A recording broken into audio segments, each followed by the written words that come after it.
ወመንፈስ ቅዱስ አሐዱ አምላክ አሜን። በስመ አብ ወወልድ ወመንፈስ ቅዱስ አሐዱ አምላክ አሜን። በስመ አብ ወወልድ ወመንፈስ ቅዱስ አሐዱ አምላክ አሜን። የሰራዊት አምላክ ልዑል እግዚአብሔር ሆይ ክብርና ምስጋና ምልኮና ውዳሴ ለፈጣሪያችን ይሁን። ጨለማና ብርሃንን የሚያፈራርቅ የሰራዊት አምላክ የቅዱሳን አምላክ የሰማዕታት የሐዋርያት የነቢያት አምላክ እግዚአብሔር አምላካችን ክብርና ምስጋና አምልኮና ውዳሴ ላንተ ይሁን። ዛሬ በቤታችን ናት። ዛሬ ታህሳስ 21 ነው። በዚህ ዘመን አቆጣጠር 2011 ወላዲተ አምላክ መብዙሃን መብርሃን በርግጥ እኔ ስጠራት እኔ ሳመሰግን የቀደሙ አባቶቻችን እንደሚያመሰግኗት አይሆንምና ሊወዳደርም አይችልምና በዛይት ዓለም ክብር ምስጋና ይግባት።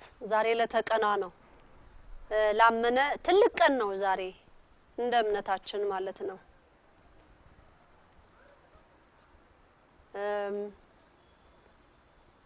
ብዙ አባቶች ስለመቤታችን ድንቅ ነገር አድርገዋል። ድንቅ ነገር ከሷ ስጦታ ተሰጥቷቸዋል። ድንቅ ነገርን አንጸባርቀዋል ለትውልድ ማለት ነው። 50ያም የለሽም ተብላለች ወላዲተ አምላክ። እኔ ደግሞ በመሐይም ምን እንደምላት ቃላቶች የሉኝም ማለት ነው። እመብዙሃን እመብርሃን የመላእክት እህት የሕዝቡ ሁሉ እናት የቃል ኪዳን እመቤት ቤዛዊተ ዓለም የመላእክት እህት ሁሉ ተብላ የምትመሰገን በመልጃዋ ሁሉን የምትዳብስ ሁሉን የምትቃኝ እናት ክብር ምስጋና ይግባት። መላእክታን ቅዱሳን ጻድቃን ሰማዕታት እንደየክብራቸው ክብር ይገባቸዋል። ክብር ለሚገባቸው ክብር ስጡ ላለ ሁሉ ክብር ለነሱ ይሁንልኝ። እግዚአብሔር ስሙ የተመሰገነ ይሁን። የዛሬ ርዕሱ የቃየል ልጆች ነው።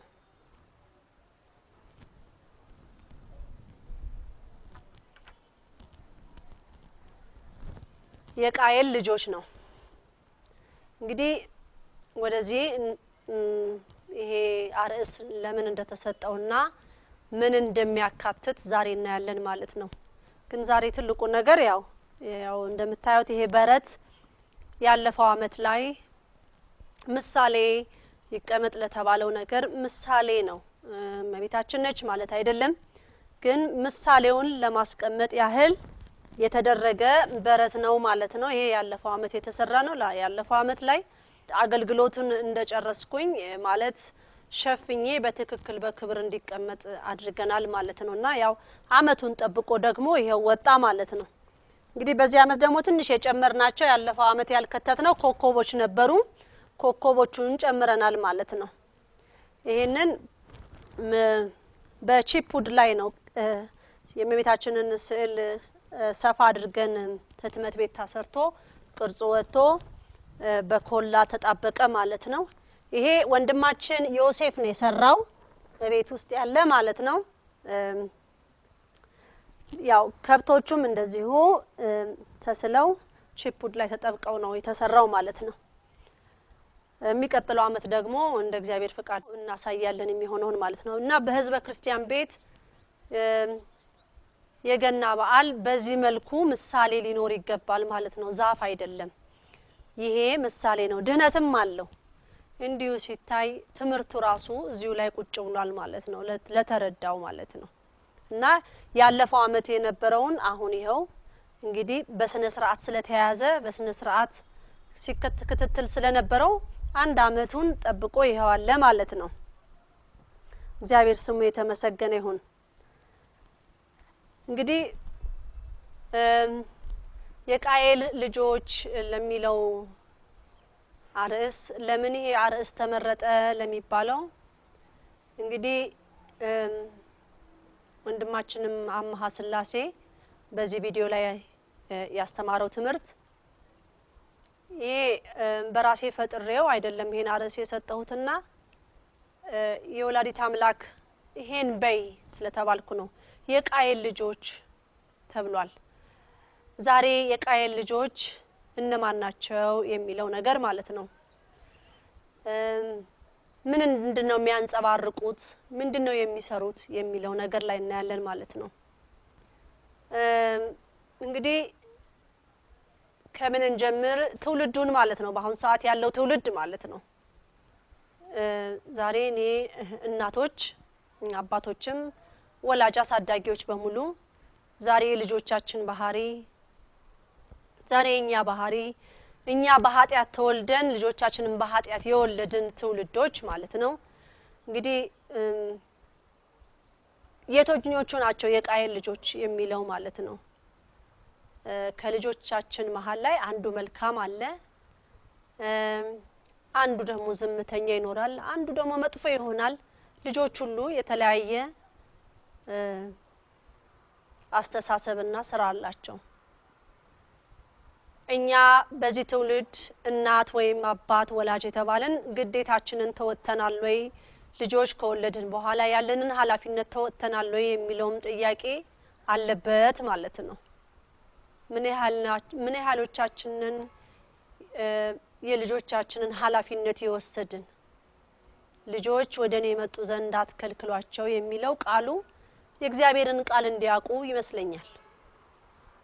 የእግዚአብሔርን ቃል እንዲቀበሉ ትእዛዙን እንዲፈጽሙ ነውና በአሁን ሰዓት ግን እመቤታችን ይሄን አርዕስ ምረጭ ስትለኝ የቃየል ልጆች ስትል ምክንያት አለው።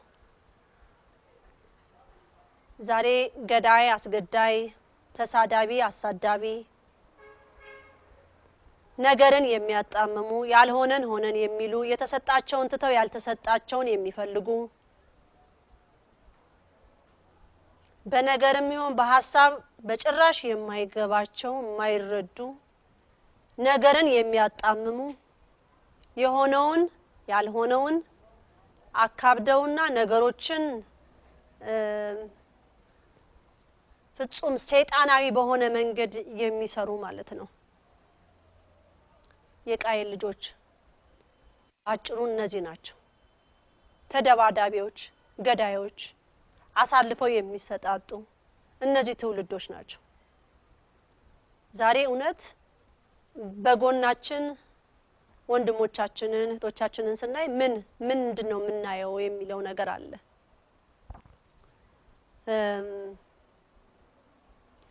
እውነት ግልጹን የሆነ ነገር ማለት ነው። እንደው አንዳንድ ጊዜ በዚህ በድረገጽን በተመለከተ የተለያዩ አስተሳሰብ ያላቸው ልጆች አሉ አንዳንዱ ነገርን ሰፋ አድርጎ የሚያያለ ነገሩን አንዳንዱን አጥቦ የሚያያለ አንዳንዱ ደግሞ እግዚአብሔር እየገለጸለት ግን እንዲዋጥለት የማይፈልግ ለምን እሱ በፈለገው መንገድ እንዲሄድ ነገሮች ስለሚፈልግ ማለት ነው እሱ የወደደው ያ ሰው እኔ የወደድኩት ካልሆነ በቃ አይሆንም ብሎ ግትር ጸባይ ማለት ነው በቃ ለእግዚአብሔር የማይታዘዝ ልቦና ማለት ነው እግዚአብሔር ከዚህ ይሰውረን ከዚህ ከቃየል ትውልድ ሁላችንን የሚጠብቀን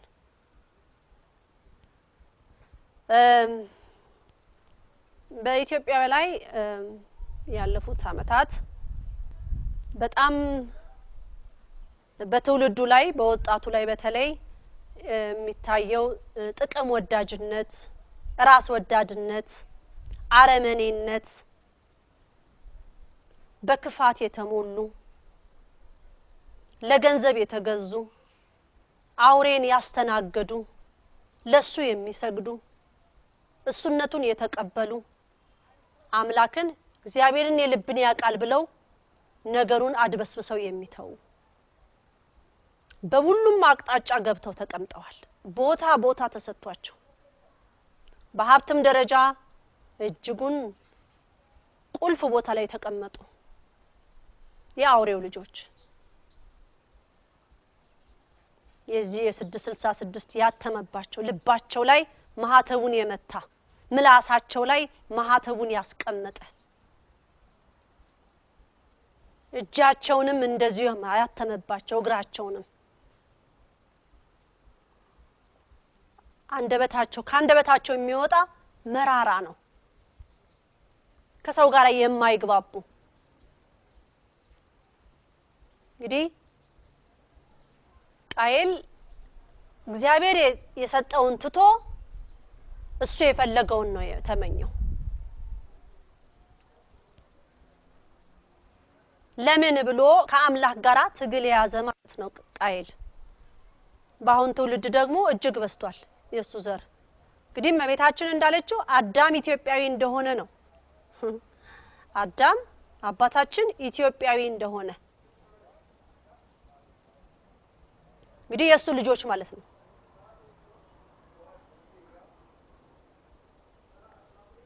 ከለሩ የአዳም ከለር የአበሻ ከለር ነበር ነው ያየሁት ብዬ ከዚህ በፊትም ተናግሬያለሁ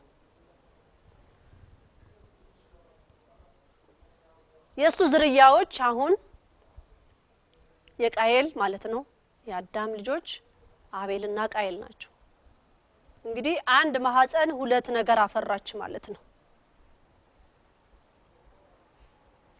አቤል ቃየል በዛ እግዚአብሔርን በሰጠው ነገር ላይ የለም ብሎ ሲል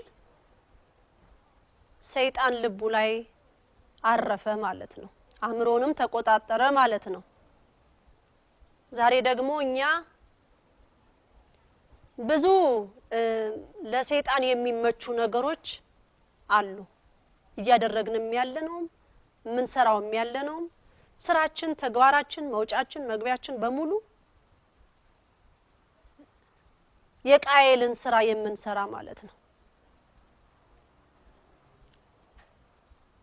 ዛሬ ወንድም የወንድሙን እድል ይወስዳል ዛሬ ከሌ በሀብት ለምን በለጠኝ ብሎ ይላል ዛሬ ከሌ በእውቀት ለምን በለጠኝ እኔ ያለው ብሎ ይላል እነዚህ የቃየል ልጆች ናቸው ወይ የቃየል ዝርያዎች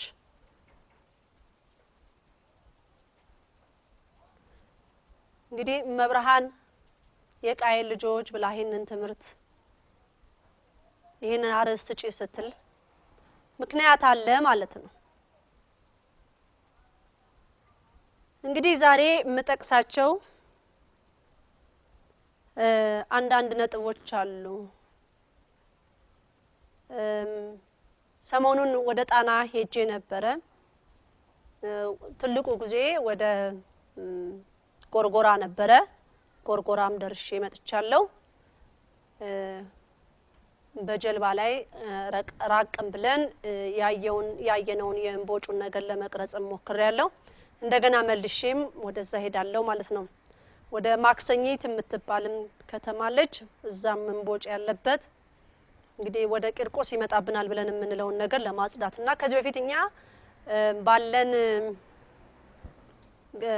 ካለን ገንዘብ አንፃር ቂርቆስ ጋር ያለውንና ጽዮን ኋላ ያለውን ነበር የምናጸዳው አሁን ሰፋ ያለን መስራት ስለቻልን አቅማችን እየፈቀደ ስለሆነ ወደ ጎርጎራ በኩል ያለውንና ሌላም ደግሞ እዛ አንድ ጎንደር ያለው ወንድም ከጎርጎራ ብቻ እንደማይመጣ ነው እንቦጩ የሚናገረንና ያንን ቦታ ደግሞ እንደ እግዚአብሔር ፍቃድ ሄጄ ከዛ ሁኜ ደግሞ ቪዲዮውን ለቃለሁ ማለት ነው እና ያለፈው ሳምንት የሄድኩት ከኪሮቤልና ከሄራን ጋራ እንደውም አቤልን እና ኢየሩሳሌም ኤልሳን ታምራትን እዛ አግኝቻቸዋለሁ ማለት ነው እና በዛ የነበረንን ቆይታ እንደው ምን ያህል ነው የሚለው ነገር ኃላፊነት ስላለብን የዚህ ትውልዶች ማየት የነበረብንን ማህበሩ ኃላፊነቱን ሊወጣ በኢትዮጵያ ኦርቶዶክስ ተዋሕዶ ሃይማኖት እምነት የሚያስገድደንን ስርዓቱም ህጉ ነው ብለን የምንለውን የምናምንበትን የተጀመረን ስራ መፈጸም ስላለብን እዛ ቦታ ላይ ማህበሩን ወክለን ተሄደን ተገኝተን አይተናል ማለት ነው እና እዛ ቦታ ላይ ስራው እንዲጀመር ፕሮግራም ያወጣን ነው ማለት ነው እኛ ማህበርተኛው በዚህም ጉዳይ እንርዳችሁ ያሉንም የተነሱም አሉ በሂደት እናይና እንደሚሆነው ያው እንግዲህ እግዚአብሔር ያልፈቀደው ነገር ምንም ሊሆን ስለማይችል በጸሎት እየጠየቅን ነው የምንጓዘው ማለት ነው እነዚህ እንርዳችሁ ላሉን እውነት መልካም ነገር ነውና አብረን ለመስራት የምንችልበትን መንገድ እንወያያለን ማለት ነው እንደ ክርስቶስ ፍቃድ እና ይሄንን በተመለከተና ዳግማዊ ቅዱስ ላሊበላን ደግሞ በዛ ቦታ ላይ ተገኝቼ ያለውን ቪዲዮ ቀረጻ አድርጌ ደግሞ እሱንም ለህዝብ ለመልቀቅ ዝግጅት አደርጋለሁ ማለት ነው እንግዲህ ከመጋቢት ደግሞ ጀምሮ መጋቢት እንዳልኳችሁ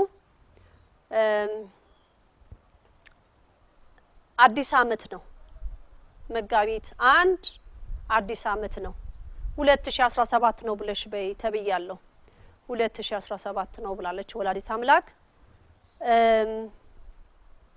ያንንም በተመለከተ ከዛም በኋላ ያለው መልእክቶቼ እየከበዱ እንደሚመጡ ማለት ነው መልእክቱ ከበድ ይላል እንበለው እና ከዚሁ ማዘጋጀት ስላለብኝ ማለት ነው ህዝቡን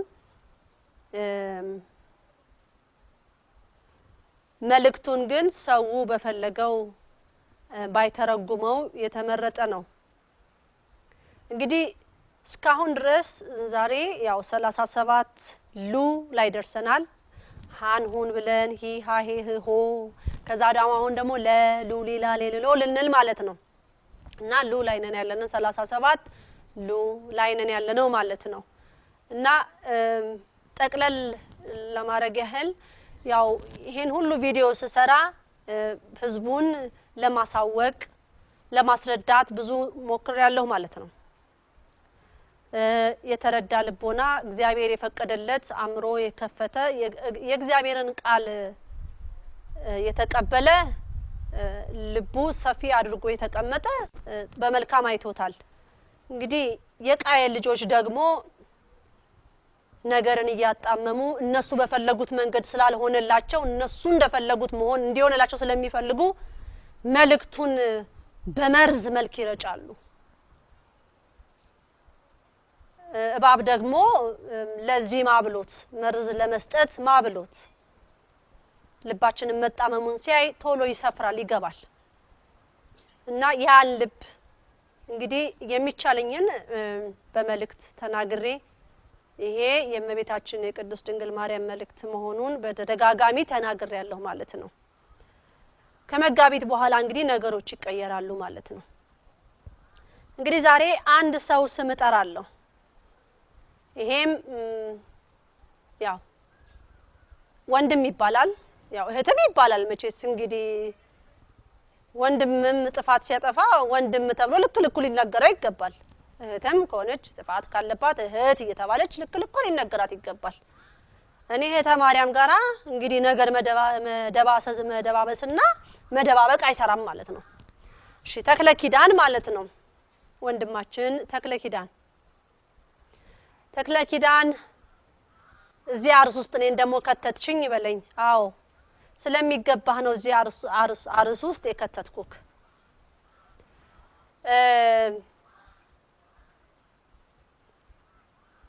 ካባህ ወልቋል በይውን የተባልኩት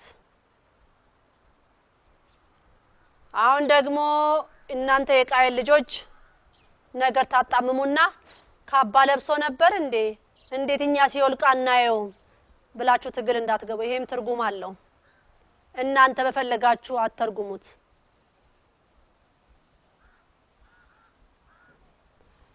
ተክለ ኪዳን እውነት ነው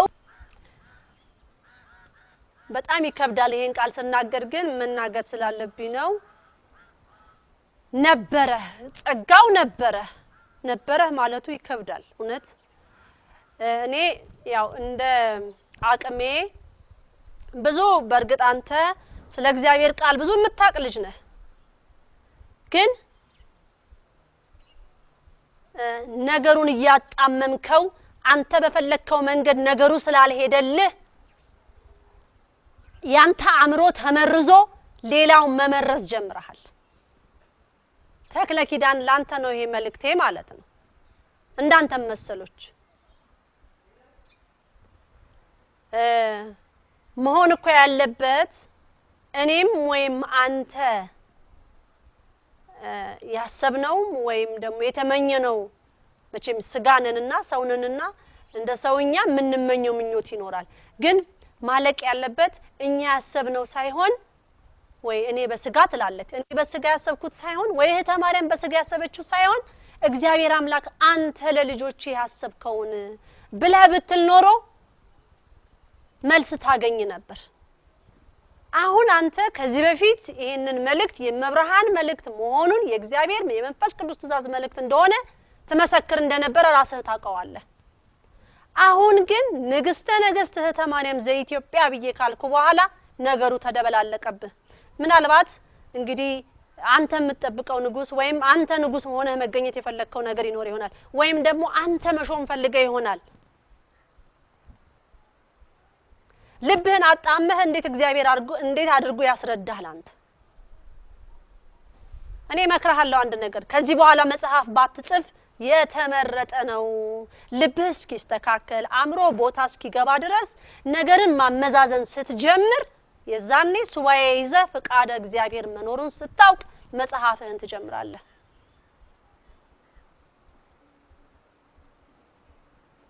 ይሄንንም አጋንንት እየከሰሰህ ስላለው ነገር ያ ክሱ እንዲቆምልህ ወቅቱ የጾም ወቅት ነውና ሱባኤ ይዘህ ምህረትን አምላክን ጠይቅ በዛም ሰዓት እውነት እንደህት የምታየኝም ከሆነ ይህች ሰው እግዚአብሔር ለኔ ከሰጠኸኝ መልእክት ውጪ ነችና አቁማት ብለህም ጸሎት ያዘበት ተክለ ኪዳን የባለፈው ቪዲዮዬ 36 ለላይ አታሸንፉኝም ከእውነተኛ አምላክ ጋር ነኝና አታሸንፉኝም ብዬ የሚያልኩትም ከአምላክ ጋር መሆኔን እያሳየው ነው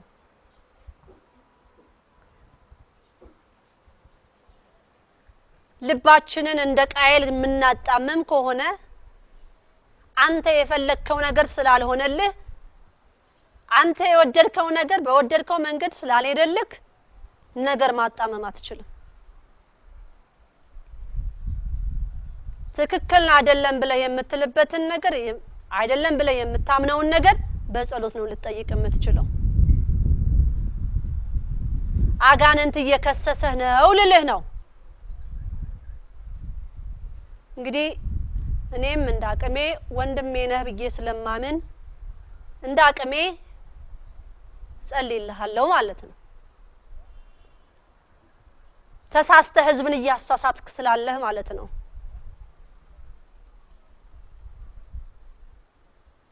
ከኑረድ ኤርሚያስ ጋርም የነበረህን ቆይታ እመቤታችን የውስጥህን ታውቃለች።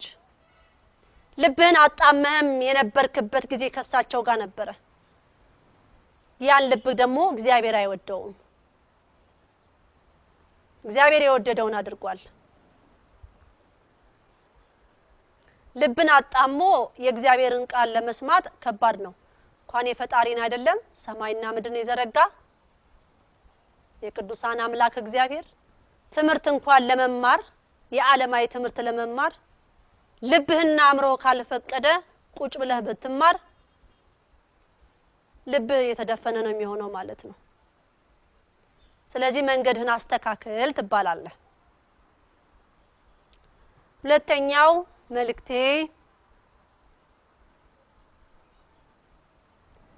መምህር ዘበነን ነው። ባለፈው ቪዲዮ በለቀቀው እውነት አዝኜ ወደ እመቤታችን አልቅሻለሁ። ማልቀስ ማለት እንባው ታሳለም ውስጤ ማልቀስ ማለት ነውና ልዩነት አለው። ውስጤ አለቀሰ እና እመቤታችን ግን ይሄን አልወደደችልኝም። ይሄ መሆን የለበትም።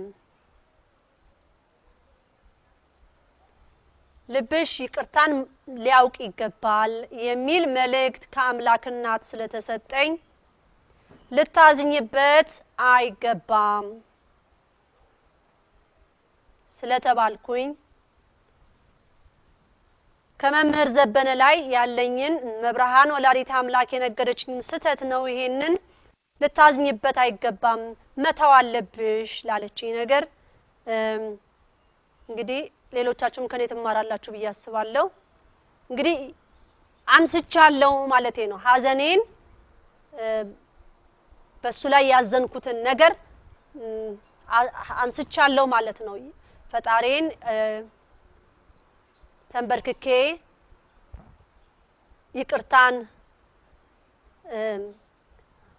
እኔም ይቅር እንዳልኩትና ፈጣሪም ይቅር እንዲለኝ ይሄ ነገር አንስቻለሁ ከልቤም ካምሮዬም ማለት ነው።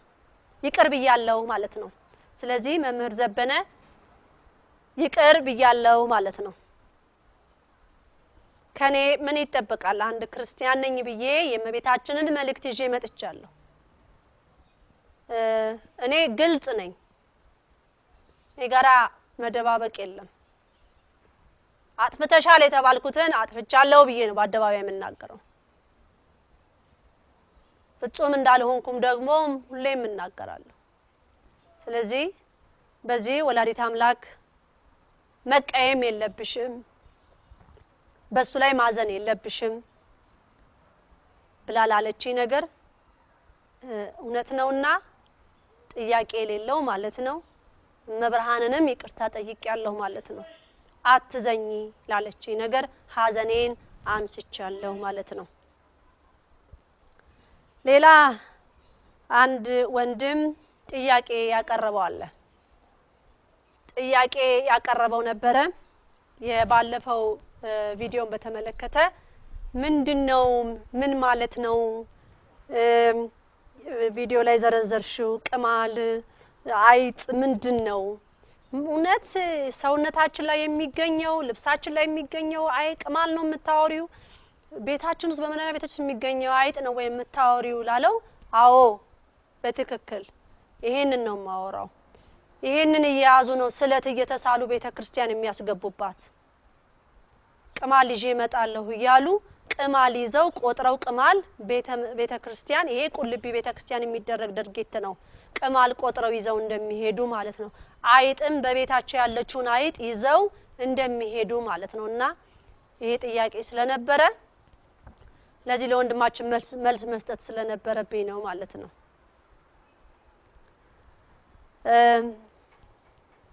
ሌላው ዛሬ እንግዲህ እመቤታችን ናት ወላዲተ አምላክ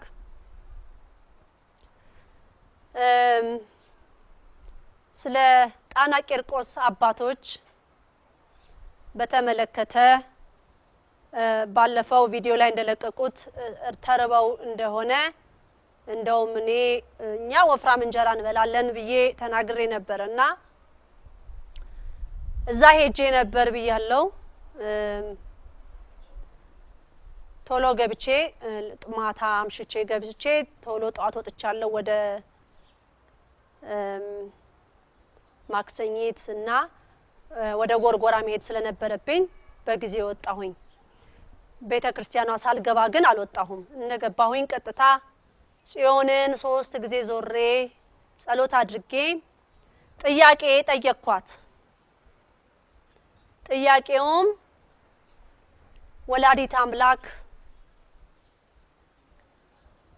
ይሄ እውነት ነው ወይ? ልጆችሽ አንቺን ልጅሽን መርጠው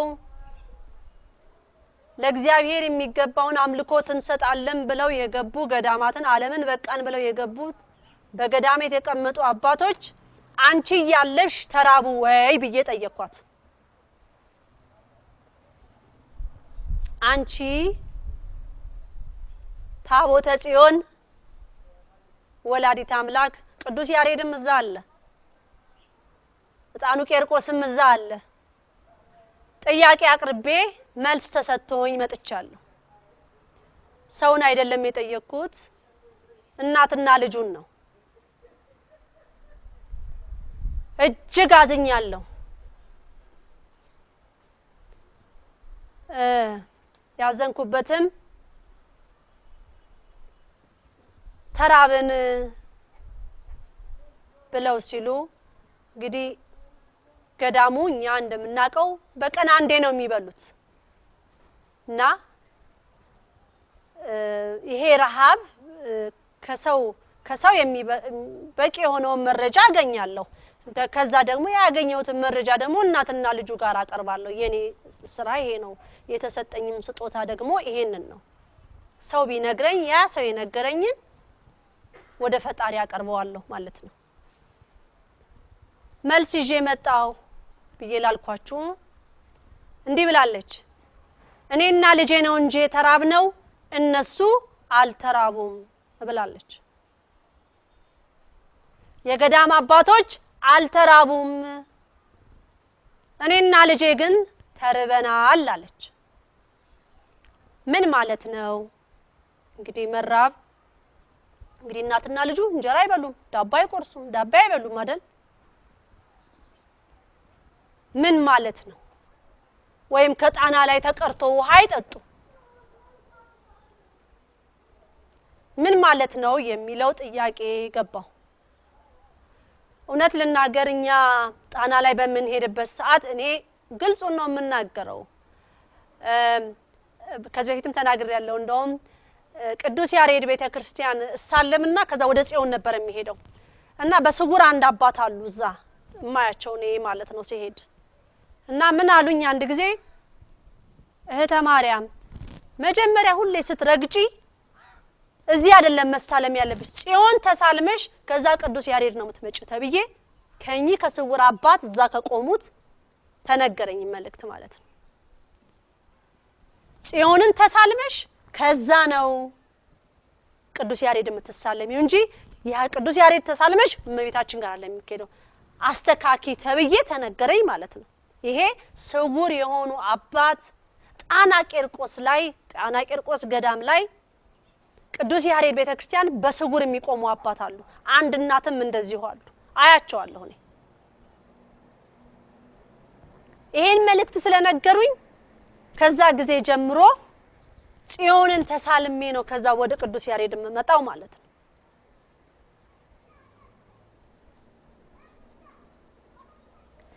እና እዛም በመቀመጥበት ሰዓት ኪዳን ሲደርስ ጽዮን ነው የምገባው። እኔ ብዙ ጊዜ ወደ ጽዮን ነው የምገባው። ቅዳሴም ካለ ጽዮን ነው እና ብዙ መነኮሳቶች ጽዮን ውስጥ አይገቡም። ብዙ ማለት አልችልም። በዛ ቆይታዬ 2 መነኮሳቶች አይቻለሁ፣ ሴት መነኮሳቶች ኪዳን ሊደርሱ ማለት ነው። በተረፈ ማንንም አይገባም። ጽዮን ውስጥ ለኪዳንም ሆነ ለቅዳሴ አባቶች ቅዳሴውን ሲያደርሱ እንደ ምእመን ሆነው ማለት እንደ ቅዳሴው ላይ ለመቆም ማለት ነው አላይም እና ይሄ ነገር ትንሽ ግራ አጋብቶኝ ነበር ለምንድን ነው የሚለው ነገርና ቁስቋም ማርያም ላይ እዛ ላይም አንድ ሄጄ ለመብርሃን አንድ መልእክቴን ሰጥቻለሁ ምንድነው ብላችሁ ብትሉኝ መብርሃን ወላዲተ አምላክ እዛ ቦታ ላይ አንዴ ረግጫለሁ ከዛ ተመልሼ እዛ ቦታ ላይ አልሄድም ነው ያልኩት ለምን እንደሆነ መልእክቱን ልንገራችሁ ማለት ነው የቡና ተክል እዛ አለ ቂርቆስ ቁስቋም ማርያም ላይ የቡና ተክሉን አይቼ ልጆችሽን አቁሙ ብለሽ በያቸው ልጆች የምእመኑን ማለት ነው እኛን አቁሙ ብለሽ በይ ብለሽኝ መልእክት ያስተላለፍኩ ነው መነኮሳቱ ግን እዚህ ጋር ቡና ተክሎ መንግስት በዚህ እንድትተዳደሩ ብሎ አዟቸው እነሱ የማይጠጡትን ቡና እየወጣ ገበያ ላይ ይውላል ይሄንን ነገር ካላደረቅሽው አረግጥም ነው ያልኳት ይሄንን የቡና ተክል ቁስቋም ማርያም ላይ የተዘረጋውን ካላደረቅሽው አልገባም ተመልሼ አልሳለምም ብያለሁ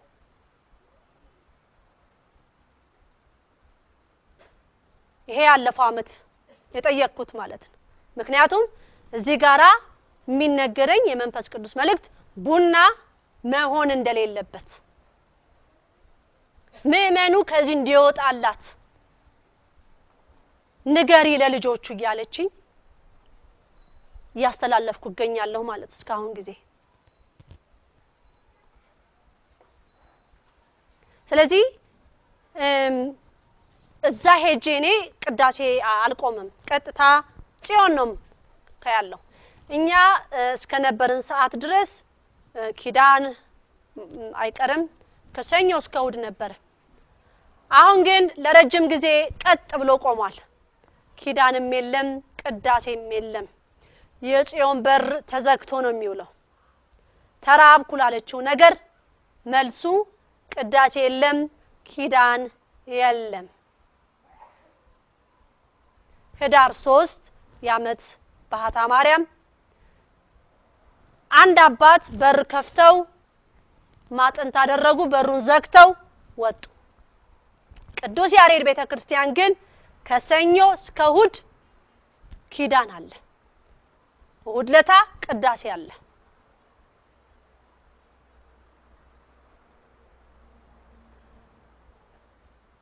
እንዳልኳችሁ እኔ ጣና ሲሄድ ጽዮን ነው ብዙ ጊዜ የምገባው ማለት ነው ጽዮን ከተዘጋብኝ ቅዱስ ያሬድ ነው የምገባው ለቅዳሴ ለኪዳንም ከሆነ ማለት ነው የሆነ ሰዓት ግን እየተዘጋ ኪዳኗን የሚያደርስላት ሲቀር እኔም ዛው ጣና ላይ ቁጭ ብዬ ኪዳን አልገባም ለምን ብላችሁ ብትሉኝ አባቶች እዛ ለምንድን ነው መግባት የማይፈልጉት ጥያቄ እጣን ጎሎ ከሆነ ብለን እኔም ማህበሩ እስቲ ምንጣፉ ይቀየርላት ብለን ምንጣፉም የሚያሳዝን ስለነበረ ስጋው ደግሞ መፈተቻው ቦታ ጋር አይደል እዛች ዙሪያዋ ላይ ምንጣፍ ማህበሩ ገስቶ ሰጠ አሁን ጽዮን ጋር ቤተክርስቲያኗት ስትንበረከኩ ስትነሱ እንዳለ የምንጣፉ ርጋፊ ልብሳችሁ ላይ ነው የሚቀመጠው ከዚህ በፊት እኔ እዛ በተቀመጥኩበት ሰዓት እናጽዳ ሁሉ ብለን ጠይቀናል ጽዮንን ዙሪያዋን እኛ አጽድተናል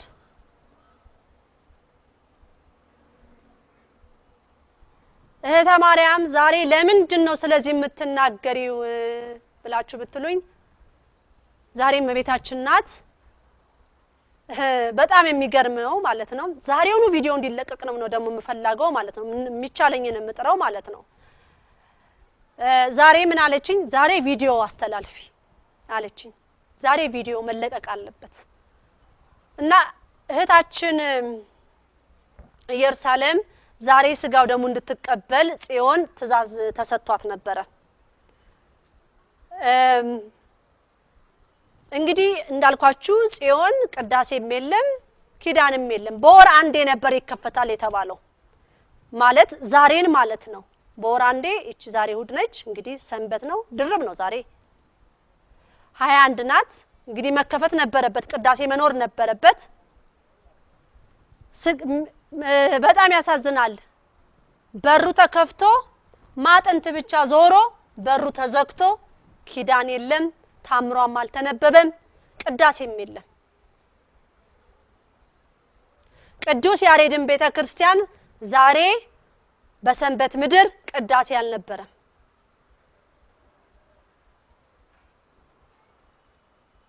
ለምን ቅዳሴ የለም የኔ ስራ መፈልፈል ነው እኔ በወላዲት አምላክ ቀልድ አላቅም ማለት ነው አባቶች እውነት ተርባችኋል ወይ ለሚለው መልሱ አልተራባችሁም እኔ ነኝ የተራብኩት ብለሽ በእኔ ያለች የተራበችውም ቅዳሴ ነው የተራበችውም ኪዳን የለም በወር አንዴ ማጥንት ይዞራል የባታ ማርያም ለታ የአመት ንክስ ቅዳሴ አልነበረ አንድ አባት በር ከፍተው ዘጉ አለቀ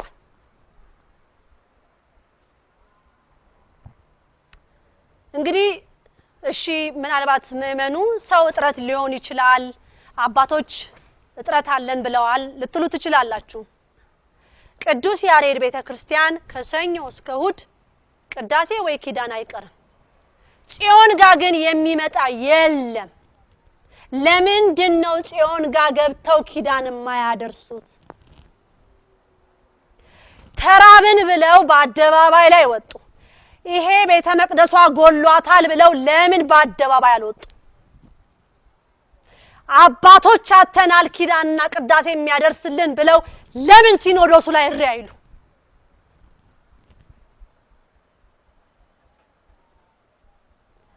የሆድ ነገር ጎላ ነው ኪስ ባዶ ሆና ነው በአደባባይ ተራብን ተብሎ የተወጣው አሁን ይሄንን እርዳታ ምትረዱም አላችሁ ለእናንተም ነው የምነግራችሁ እዛ ገዳም የተቀመጡት አባቶች እነማን ናቸው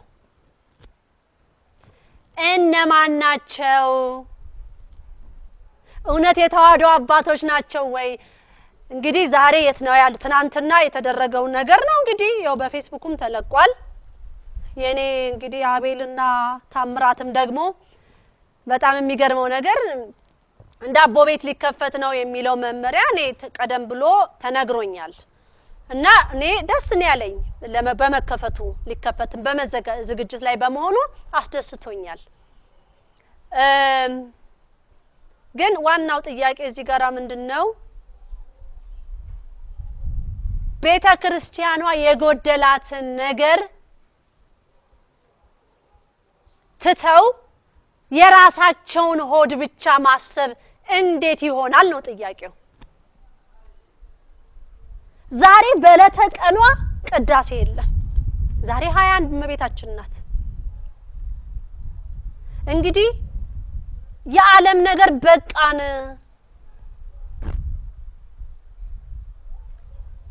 አያስፈልገንም እንዴ አባቶች እኮ በፊት ቅጠል እየበሉ ነበር የሚኖሩት ህዝቡ በዓለም ያለ ህዝብ ተርብ ያለው ሲሉ እነሱ ነበር የሚያጎርሱት ዛሬ የተገላቢጦሽ ሆኗል በዓለም የሚኖረው ገዳም ያለውን ያበላል እንዴት ሆኖ ማን ነው እዛ ገዳም ውስጥ ያሉት ጥያቄ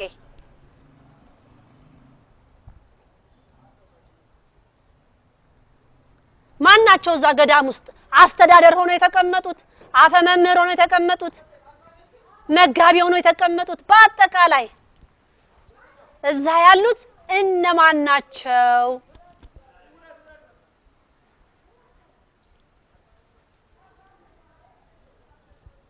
እንግዲህ ይሄ ማሽን ትናንትና የዳቦ ማሽን ተመረቀ። ይሄ ዳቦ ማሽን ተመረቀ። ሲመረቅ አቤልም ታምራትን በዛ ቦታ ላይ ተገኝተዋል።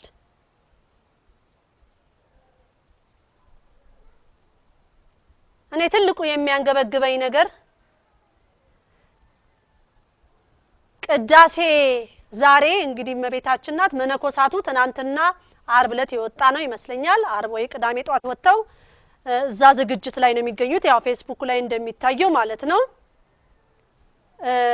በሙሉ ወጥተው አንድ እንኳን የቀረ አባት የለም ማለት ነው። በእንደው በወር አንዴ በሯ ይከፈታል የተባለበት ቀን እንኳን ሳይከፈት እነሱ ዳቦ ማሽን ሊያስመርቁ ሆቴል ቁጭ ብለዋል። ይሄንን ያዘጋጃችሁ እነማን ናችሁ? በዕለተ ሰንበት እንዲሆን ያደረጋችሁ ዕለተ ሰንበት ነው። እሺ ይሄ ዳቦ ማሽን ይመረቅ ቅዳሜ የሆኑ ጀልባ ተዘጋጅቶላቸው ለምን አይሄዱም? ምክንያቱም ሰንበት መብርሃን ዛሬ ነችና።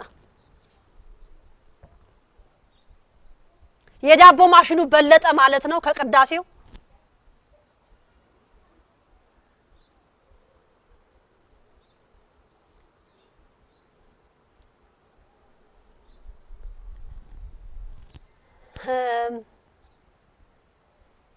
የሚያሳዝነው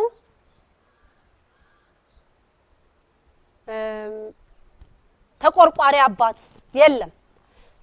አባቶች እንዲህ ያልሽ አባቶች የት አለ የተቆረቆረው? ተዘግታ ስትል ዛሬ ቤቷ ራበኝ እያለች ነው ያለችው። እኔና ልጄ ተራብነው እንጂ እነሱ አልተራቡ መልሽ። የገዳም አባቶች የጣና አባቶችን ነው የምናገረው። ለሌላ ምሳሌ ይሆናል ዛሬ ማለት ነው ሌሎች አባቶች። ዛሬ ገዳሟ ታቦቷ ተዘግታ የምትውልበት ቀን ነው።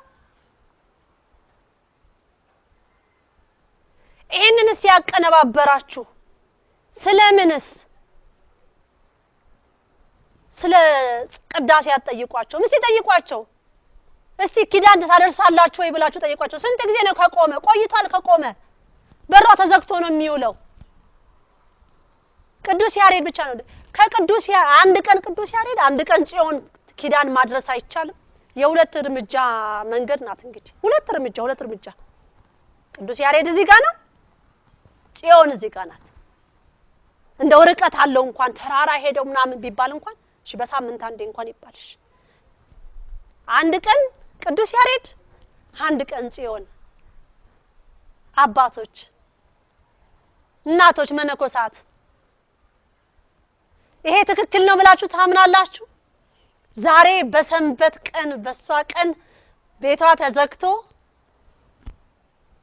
ዳቦ ማሽን ለማስመረቅ በሙሉ መነኮሳቶች መውጣት አለባቸው? አንድ አባት አይበቃም? ለማስመረቅ ካስፈልግ አንድ አባት ይበቃል። ያ ይበልጣል። ቅዳሴው እኮ ነው የሚበልጠው ከዳቦ ማሽኑ። ዳቦ ማሽኑ ሰው ሰራሽ እኮ ነው። በእንደዚህ ያታለሉ ህዝቡን ከገዳም እያስወጡብን ነው። ማን ናቸው እዛ ገዳም የተቀመጡት?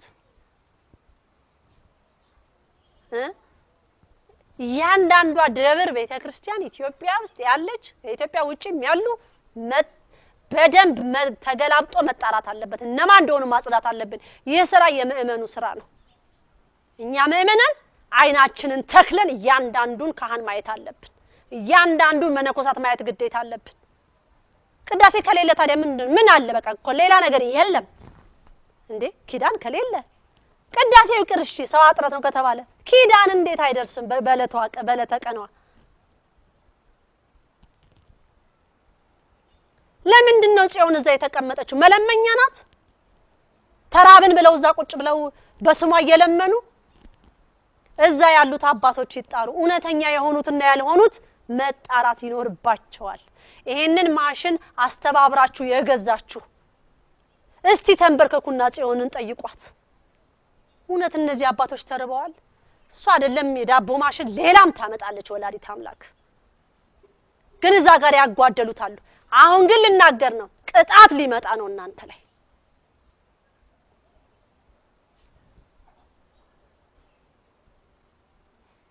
ያንን ቅጣት እንዴት ነው ምን ይመለሰው? ምንም ችግር የለም። እግዚአብሔር የልብን ያውቃል እንደዛ እያልን ነው የምናልፈው እንዴት ይሆናል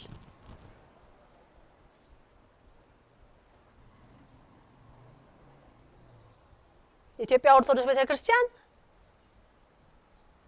ትልቁ ቀኗ ሰንበት ነው አባቶቻችን ዛሬ ከጣና ወጥተው የት ነው ያሉት በለተ ቀኗ ማን ነው የያዛቸው ወጣት እነሱን ይችን ቀን ገብተው ኪዳን ወይ ቅዳሴ እንዳያደርሱ ምን አይነት ሴራ ነው ወይስ አልታሰበበትም ይሄ ነገር በደንብ ምን ያህል ስታቃላችሁ በሩ እንደማይከፈት በውስጡም ያሉ ደሞ መነኮሳቶች በሩ አለመከፈቱ የሚያሳዝናቸው አለ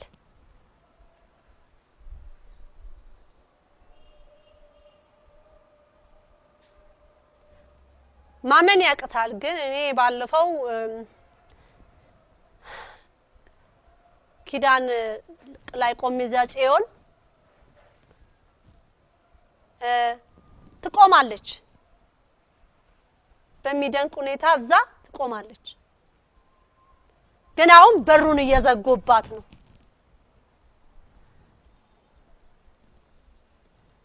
አባቶች መነኮሳት እስቲ ልጠይቃችሁ ምርጫውስ ልትገቡ ነው ማለት ነው ህዝበ ክርስቲያኑ እኮ ኪዳንና ቅዳሴ ካሳጣችሁት ነቅሎ ነው ከገዳም የሚያስወጣችሁ አንደኛው ምን ነኝ እኔ ሄታ ማርያም ራበኝ እያለችኝ እናንተ ዳቦ ማሽን እያሰራችሁ ነው ያላችሁት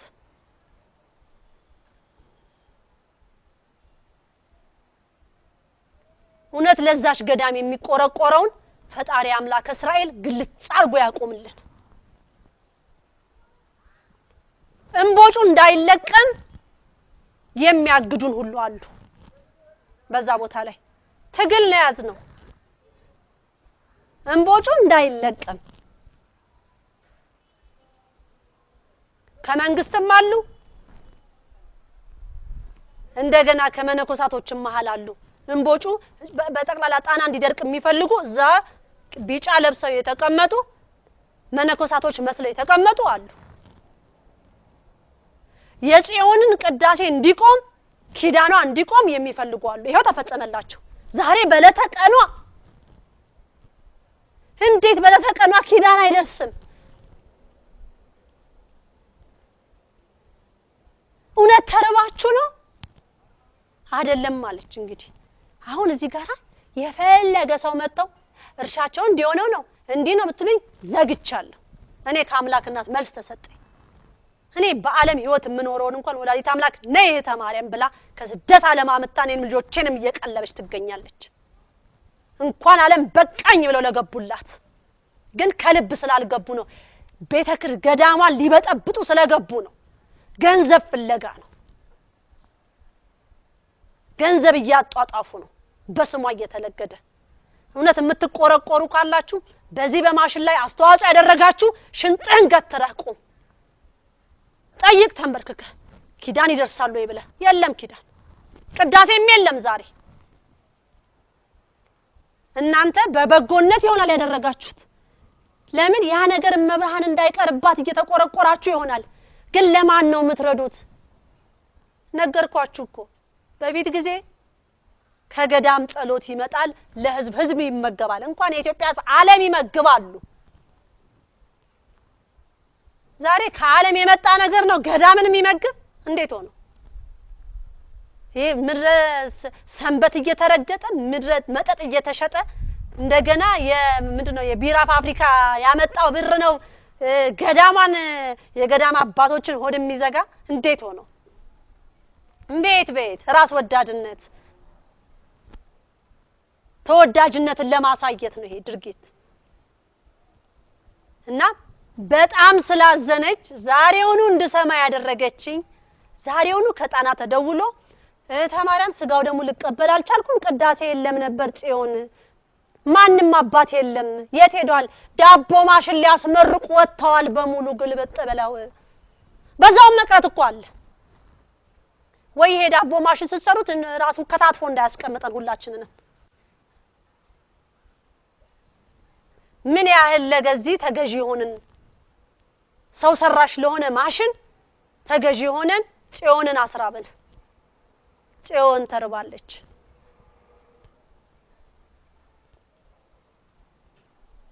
እኔ እንግዲህ ተንበርክኬ የተሰጠኝን ጸሎት ነው ምነግራችሁ የተነገረኝን። ልጆችሽ ተርበዋል የሚል ጥያቄ ስላቀረብኩ ማለት ነው። አልተራቡም እነሱ አይደለም የተራቡት እኔና ልጄ ነን የተራብነው ብላለች። መልሱን ሰጠው ማለት ነው።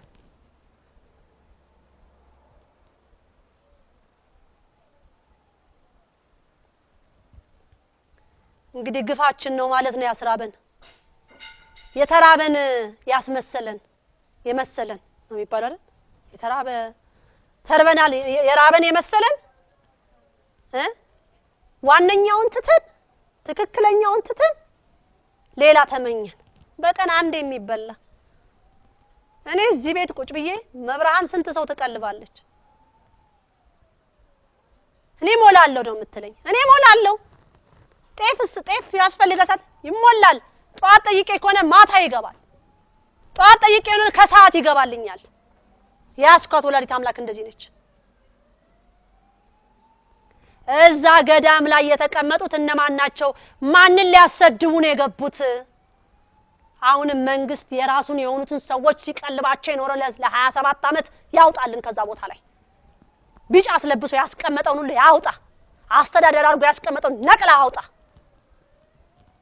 እውነተኛ የተዋህዶ አባት በሚበላ በጤፍ አይደለም የሚጠግበው ሆዱ፣ በእግዚአብሔር ቃል ነው የሚጠግበው። ተራብን ብለው እንዲሉ የሚያደረጋችሁ እነማን ናችሁ?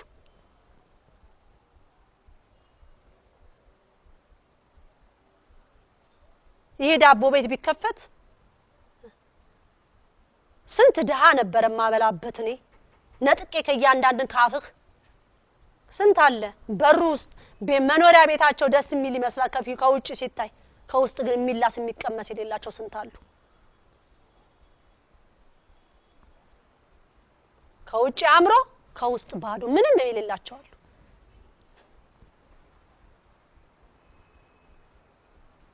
ተናግሬያለሁ እኮ ይሄን ያህል ተቆጣጣረውት ነው ያሉት። ገዳሙንም ቤተክርስቲያኗን በሙሉ ተቆጣጣረው ይዘውታል።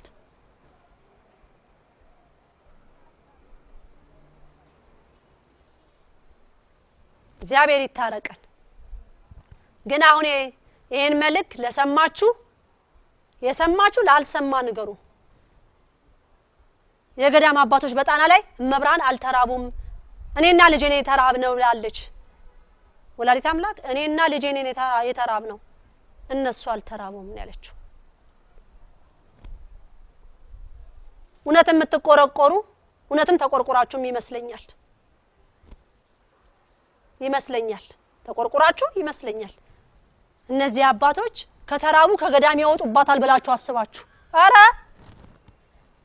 ምን ሊቀርባት እነሱ ወጣው በዚህ አይነት የቅዳሴ ከቀረ ምን በኋላ ምን ሊደረግ ነው? ቀጣይ ምን ሊደረግ ነው? እኔ አሁን በቀደመታ ሲሄድ ጽዮን ቁልፉ ጋኑ አልተቆለፈም። በጋን ተደርጎ ነው ግቢዋ የተዘጋው። ጋኑን አንስቼ ከፍቼ ነው የተሳለምኩት። ሶስቴ ነው የዞርኩት እግዚኦ እያልኩ።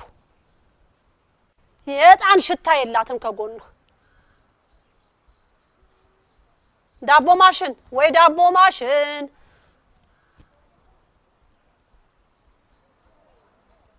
እውነት ስለተራባችሁ ነው ቅዳሴ መቆም ያቃታችሁ አባቶች? እውነት መናኮሳቶች የሚበላ ስላጡ ነው ከገዳም የወጡት? እውነቱ ይውጣ እንጂ እዚህ ጋራ ማን ነው አስወጪ?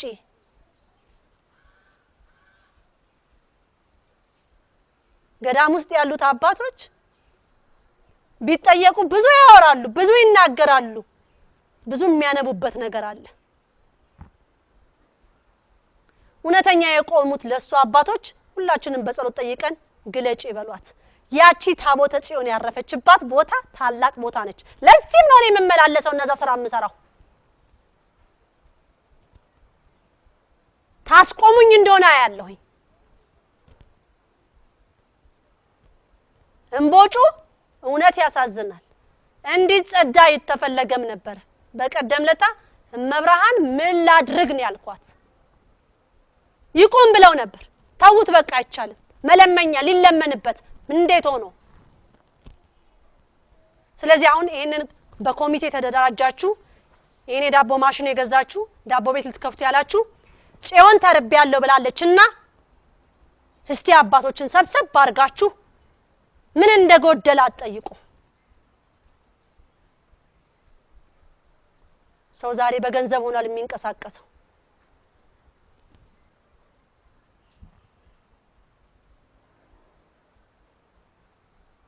የዘዋል ድባንም ሰማው እየታረሰ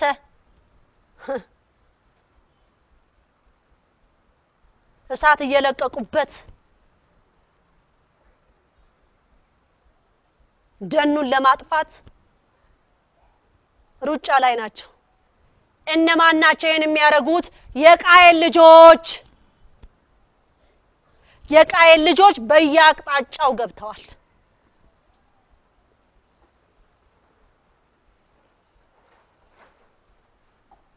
እንግዲህ እናት ይሄው ዛሬ የወለድናቸው ልጆች እግዚአብሔርን ተቃዋሚ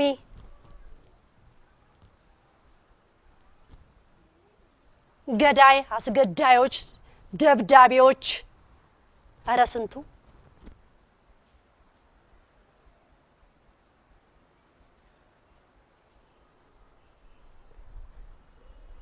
አንዳንዶች ደግሞ ምን ብለን እንለምናለን? አረ ትዳር ስጠን አለልጅ ስጠን ብለን እንማጸናለን። አረኛ ገና አላደግንም። አረኛ ገና ብዙ ይቀረናል። ዝም ብሎ ሰውነት ይመዘዛል እድሜዳል እንጂ እዚህ ጋር ገና አላደግንም። ይሄና ይሄ አላደገም ገና አልተሰበረም። በዚህ መሃል እንደዚህ ባልተሰበረ ልብና ልቦና አምሮና ልቦና ተወልዶ አንድ ልጅ ምን ሊሆን ነው? እሱ እንደኛ ድንጋይ ሊሆን ነው? ያልተባረከ ከሆነ ከማህፀን አስቀረው ብለን እንለምድ። ላንተ የማይገዛ ትውልድ አይምጣ እዚህ ምድር ላይ ብለን እናልቀስናት ምታጠባ ሁሉ ይሄንን ነው ማለት ያለብን። ላንተ የማይመቸውን ከማህፀን አድርቀው በሉት፣ አትስጠን በሉት። እንዲህ ነው ማለት ያለ። አትስጠን አይስጠን እግዚአብሔር። ነገ እግዚአብሔርን ተቃዋሚ መብርሃንን ተቃዋሚ አይስጠን። ጽላት ነጋዴዎች ጽላት የሚነግዱ ጽላት በየቤተክርስቲያኑ እየገቡ በገንዘቧ የሚያዙ ፎቃቸውን የሚሰሩ እንደዚህ አይነት ልጅ ነው የምንወልደው። እንደዚህ አይነት ምኞት ነው የምንወልዳቸው ልጆች ይሄንን ነው። ሌላ ደግሞ አሁን ደግሞ ለየት ያላችሁ ደግሞ እንግሊዘኛ እንዲናገር ቻይኒዝ እንዲናገር ነው ምኞታችሁ። ወዴት ነው ኢትዮጵያዊነታችን ትተን ወዴት ነው ምን ሄደው? እኛ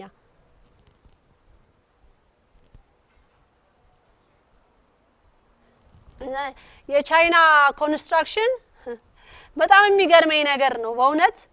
ብዙ ጊዜ ልብ ብላችሁ ኢትዮጵያ ላይ ታችሁ ከሆነ ቻይና የሚሰራቸው ህንጻዎች ላይ ቢሞታት በአማርኛ አይጽፍም። እንግሊዘኛና ቻይኒዝ ነው የሚጽፈው። የት ነው ያለ ነው እኛ እንዴ? እስቲ መንግስት ይንገረን። እኛ በቀኝ ግዛት ተገዝተናል ወይ? ተማሪው በእንግሊዘኛ ብቻ በእንግሊዘኛ ትምህርት አለቀ። እንግሊዘኛ ምንድነው? እኛ ተገዝተናል ወይ በቀኝ ግዛት?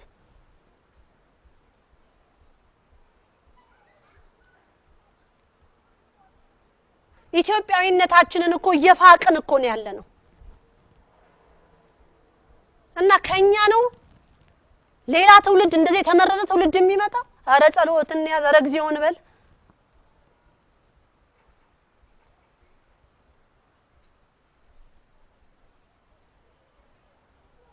የቃየል ልጆች በስተዋል። ሌላ የቃየል ልጆች እንዲወለዱ ነው እኛ ምንጮሆ አረ ልጅ ስጠን እያልን ስለተም እንሳለው። ላንተ የማይመች ከሆነ አትስጠኝ በሉት ፈጣሪን። እንዲህ ነው የተባልነው። ህግና ትእዛዝን የማይጠብቅ ልጅ አትስጠኝ በሉት። ላንተ የተገዛ አምላክነትን ያመነ የተቀበለ የእመቤታችንን ምልጃ ያመነ የተቀበለ የመላእክትን ተራዲነት የቅዱሳንን የጻድቃንን ብለን ልንል ይገባል።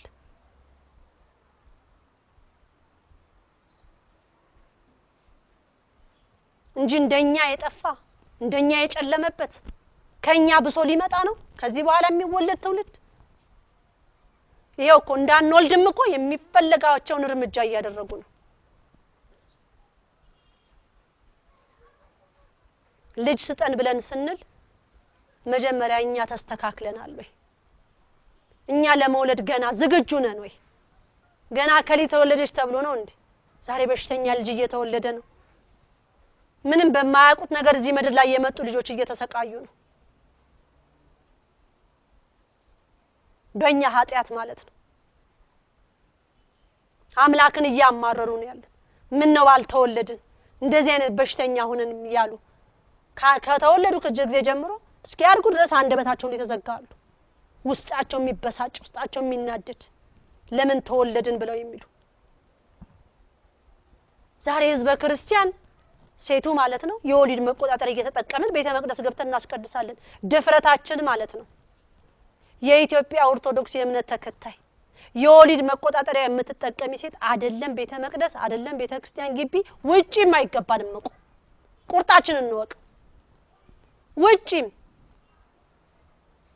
ዛሬ ልጆቻችንን የምናስቆርብ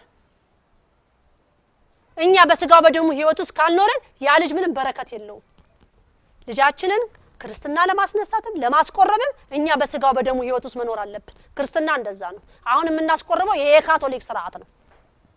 ካቶሊኮች ናቸው እንደዚህ የሚያጠጡት።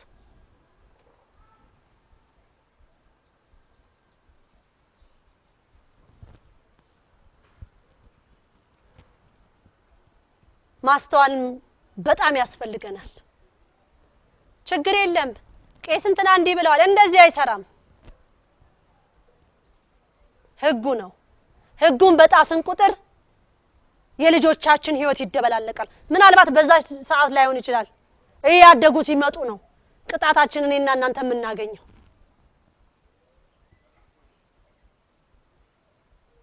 እኛ ቤተክርስቲያንን ስናከብር ልጆቻችንም ነገ ያከብራሉ። እኛ ስንሰግድ ሲያዩ ልጆቻችንም አብረው ይሰግዳሉ ነገ።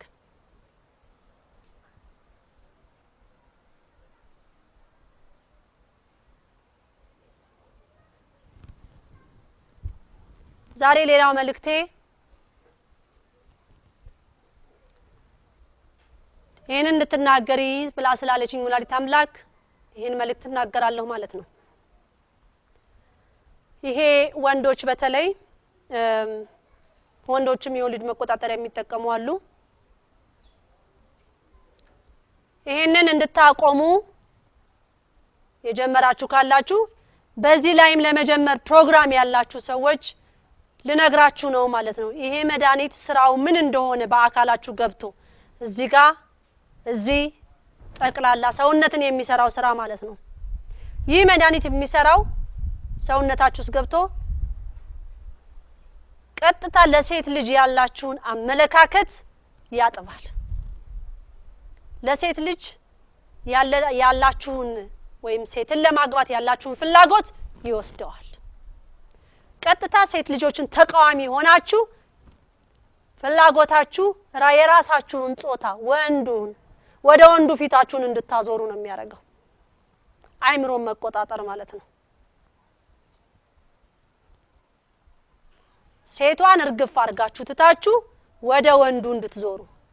በዚህ ሰዓት ይሄ መድኃኒት ወንድም ቢኖራችሁ የአጎት ልጅ ያክስት ልጅ ቢኖራችሁ አይመርጥም። ልብ በሉና አድምጡ። ወንድምም ቢኖራችሁ ያጎትም ልጅ ወንድም ወንድ እየመረጥን ማለት ነው። ዘመድ አይመርጥም። ይሄ መድኃኒት ከወሰዳችሁት በኋላ ቀጥታ የሚያደርጋችሁ ከነዛ ወንዶች ጋራ ግንኙነት እንድታረጉ ነው የሚያዛችሁ። ቁርጣችሁን ወቁ።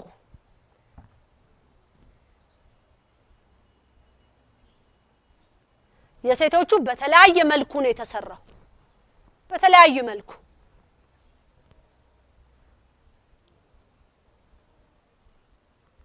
በትክክል ወንዶች ስሜታችሁን ይሄ የወሊድ መቆጣጠሪያ አይሰብርም ስሜታችሁን በጣም የተጠበቀ ነው የሚያደርገው። ቀጥታ ግን አቅጣጫ ያስቀይራችኋል።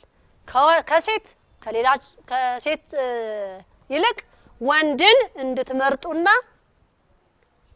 ወንድንም ስትመርጡ እንዴ በጣም እኮ ያሳዝናል። ከወንድማችሁም ጋር ልትተኙ ትችላላችሁ። ካጎታችሁ ልጅ ጋር ልትተኙ ትችላላችሁ። የተጠነሰሰላችሁ ይሄ ነው አንድ ማለት ነው። ሁለተኛ ይሄ ጄል የምትቀቡ ፐርም የምትጠቀሙ ወንዶች እና ጺማችሁን ተላጭታችሁ ደግሞ የፊት ሽቶ የምትቀቡ ማለት ነው። እና ዲዮዶራንቶቹ በእርግጠኝነት ማለት ነው ሹርና ዶቭን 100% ማለት ነው። ሌሎችም አሉ እንደዚሁ።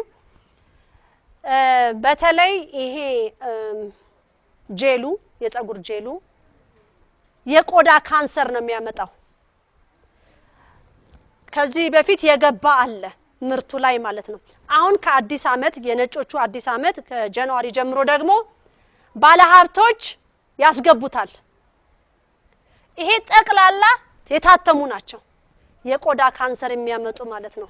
ዲዮዶራንቶቹም እንደዚሁ ብዙ ጊዜ እነዚህ ጠረኖች ወይም እነዚህ ሽታዎች ሰውነታችን ለምዶታል ብላችሁ ለምትሉ ይሄ ጄሉንም ማለት ነው ፐርሙንም እንደዚሁ እና ቀጥታ የቆዳ ካንሰር ነው የሚያመጣው። ይሄ እንግዲህ ከመሆኑ በፊት ጠንቀቅ እያረኩ እየነገርኳችሁ መልእክቴን አስተላልፊ ተብዬ ማለት ነው። አንድ ሰው ከዳነ ትልቅ ነገር ነው። ዛሬ ኢትዮጵያ ላይ ብዙ ወንድ ጄል ይጠቀማል ፀጉሩን እና ይሄ ዶቭና ሹር ላይ የተሰሩ ዲዮዶራንቶች የብብት ሽቶዎች ማለት ነው። እነሱም እንደዚሁ ምልክቶቹ ምንድነው? ቆዳ ያደርቃሉ። እንደ ራሽ የመሰለ ነገር እየሰፋ የሚመጣ ታዩታላችሁ ማለት ነው። ያ መቆጣጠሪያ አይኖረውም። አትቆጣጠሩትም። እየጨመረ ነው የሚሄደው። የፀጉራችሁም ጄል ምንድነው? ያደርቃል። ሁሌም እንደምታውቁት ያው ጄሉ ያደርቃል። ግን ቀጥታ ቆዳችሁ ላይ እየታየ ግንባራችሁ ላይ እየታየ ነው የሚመጣው። ቁስለት ያመጣል። እንደ መግል ደም ያዘለ የሆኑ ነገሮች ይመጣሉ ማለት ነው። ይሄንን ምንድነው የሚያደርጉት? ምርቱ እነዚህ 666 ባለሀብቶች ነው የሚባሉት ከአውሬው ጋር የተፈራረሙት ነገር ስላለ ይህ ስራ ነው የሚሰራው። ቀጥታ ጭንቅላትን ማሰር ማለት ነው። እንግዲህ ያው ካንሰር አለብህ ከተባለ እድሜ ልኩን ያ ወንድ ሞራሉ ተነክቶ ሊኖር ማለት ነው። ወይም ደግሞ ኪሞ ይሰጣዋል። ያንን ኪሞ እየወሰደ መውለድ አትችልም ይባላል። ሴቷም አትፈልገውም። በሽተኛ ነው። ማንንም በሽተኛ ማን ይፈልጋል በአሁን ጊዜ? ሰው የሚታየው በአካሉ የቆሰለ በሽተኛ ነው። የውስጡ በሽታ ማንንም ያውቅ የለም እኮ። ይሄ ልብስ አሳምሮት የሚቆመውን እሱ ጤነኛ ነው ብላችሁ ነው የምትሉት? አረ የውስጥ በሽተኛም አለ።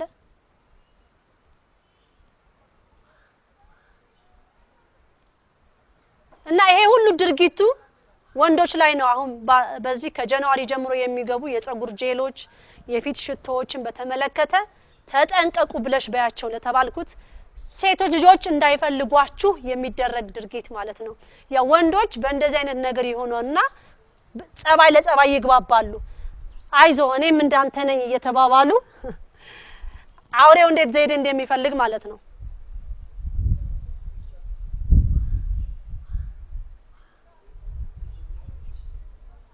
ሌላው ይሄ ኮልጌት በዚህ በርግጥም ብዙዎች ታውቃላችሁ ብዬ አስባለሁ።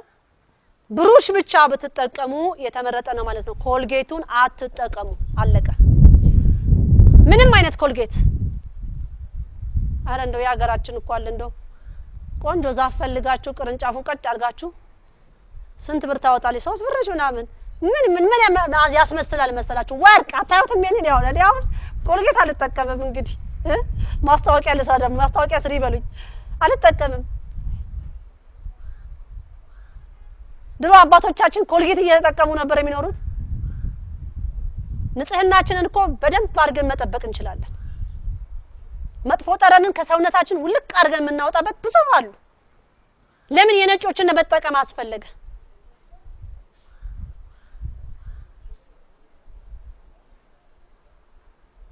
ሌላ ካልሲ ላይ የተሰሩ ደግሞ አሉ። በጣም የሚያማምሩ ካልሲዎች በቅርብ ገበያ ላይ ይውላሉ። እነዚህም ካልሲዎች ቀጥታ ስራ አላቸው እግርን የሚያዝ ማለት ነው። እግርን ጠረንም ያመጣሉ፣ በኃይለኛ መጥፎ ጠረን ያመጣሉ። እንግዲህ ከሰው ጋር ለመቅረብ የሚያስቸግር ሁኔታ ይደርሳል ማለት ነው። ይሄ ሁሉ እንግዲህ የወንድን ምንድነው እንትን ለመጋፋት ማለት ነው። ወንዶች ሙሉ ሆነው ትዳርን እንዳይፈልጉ ሙሉ ሆነው ከሰው ጋር ተቀላቅለው እንዳይኖሩ። ሴት ብልሃተኛ ናት፣ ሴት ሁሌም ብልሃተኛ ናት። ወንድ ልጅ ግን በእንደዚህ ነገር ከተመታ ከሰው ጋር ለመደበላለቅ ከሰው ጋር ለመነጋገር ብዙ ነገሮችን የመምቻ መንገዶች ተዘጋጅተውለታል። እና እኛ ሴቶች መቼም እንዳልኩት ብዙ መንገዶች አሉን ከዚህ ነገር ለመውጣት። ይሄ ነገር ቢመጣብን እንደዚህ እናረጋለን ብለን የምንለው ነገር አለ።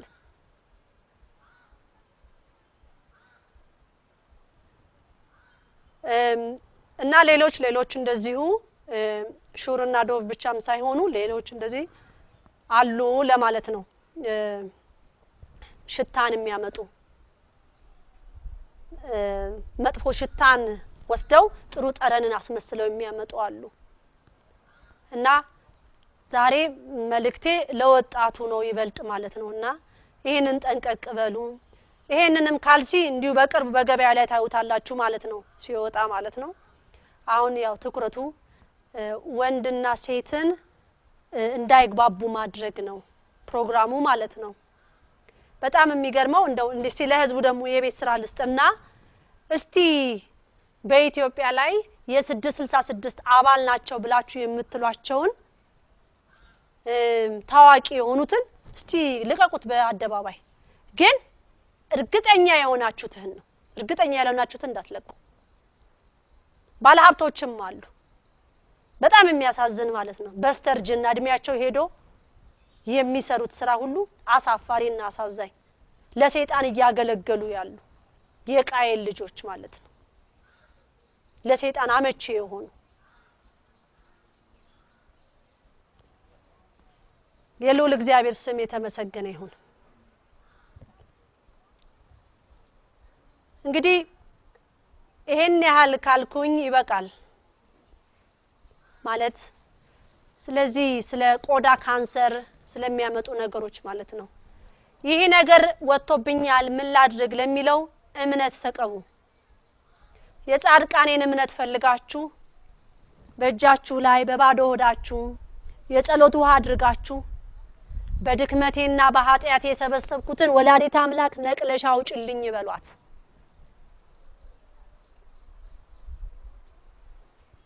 ታወጣለች ወላዲተ አምላክ። ግን ባንዴ አይነሳም፣ ጊዜ ይፈጃል፣ ጊዜ ይፈጃል።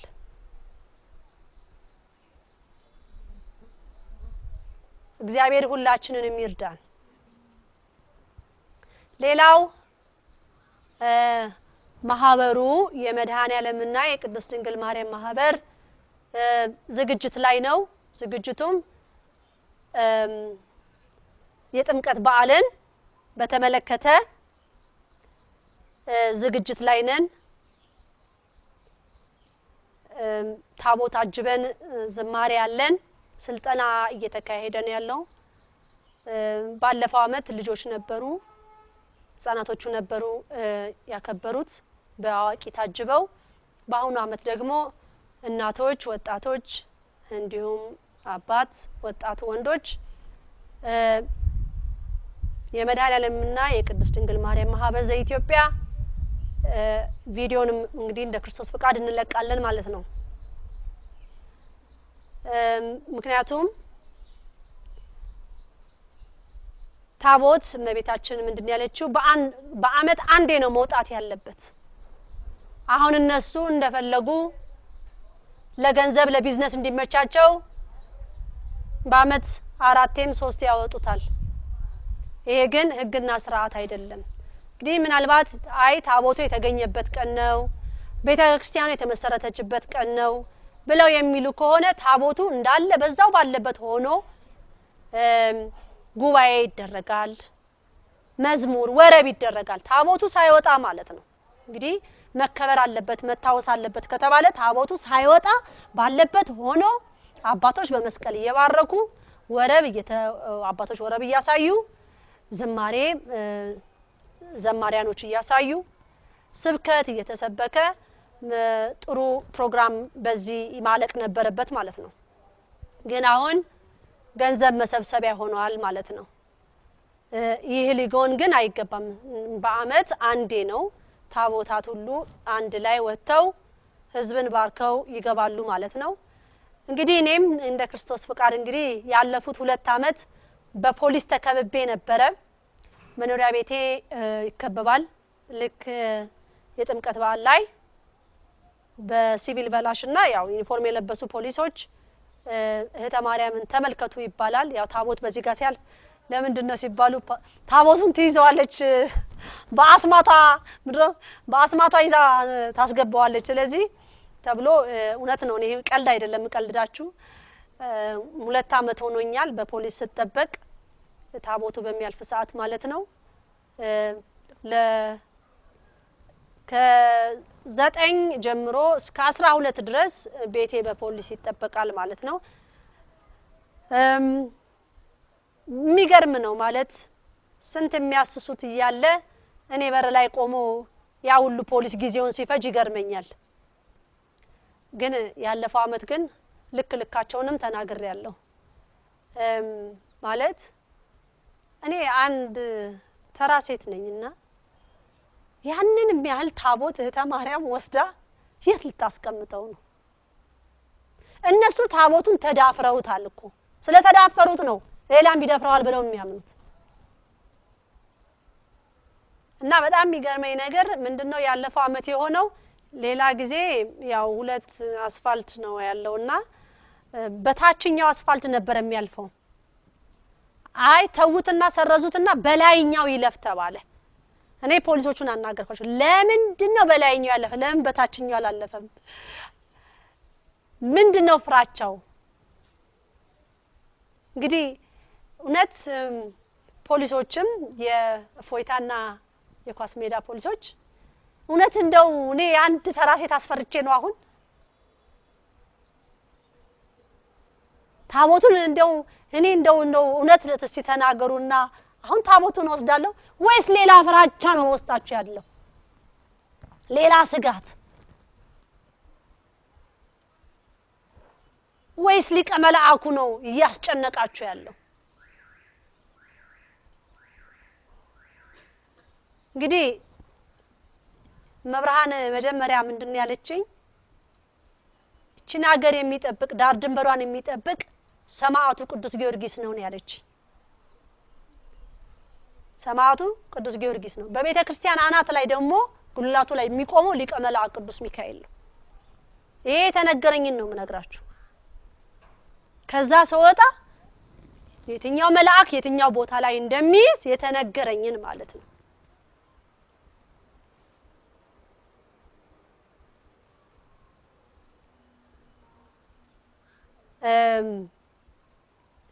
እንግዲህኛም ማህበሩ እንዳቅማችን ስልጠና እየተደረገ ነው ብያለሁ ያንን ስንጨርስ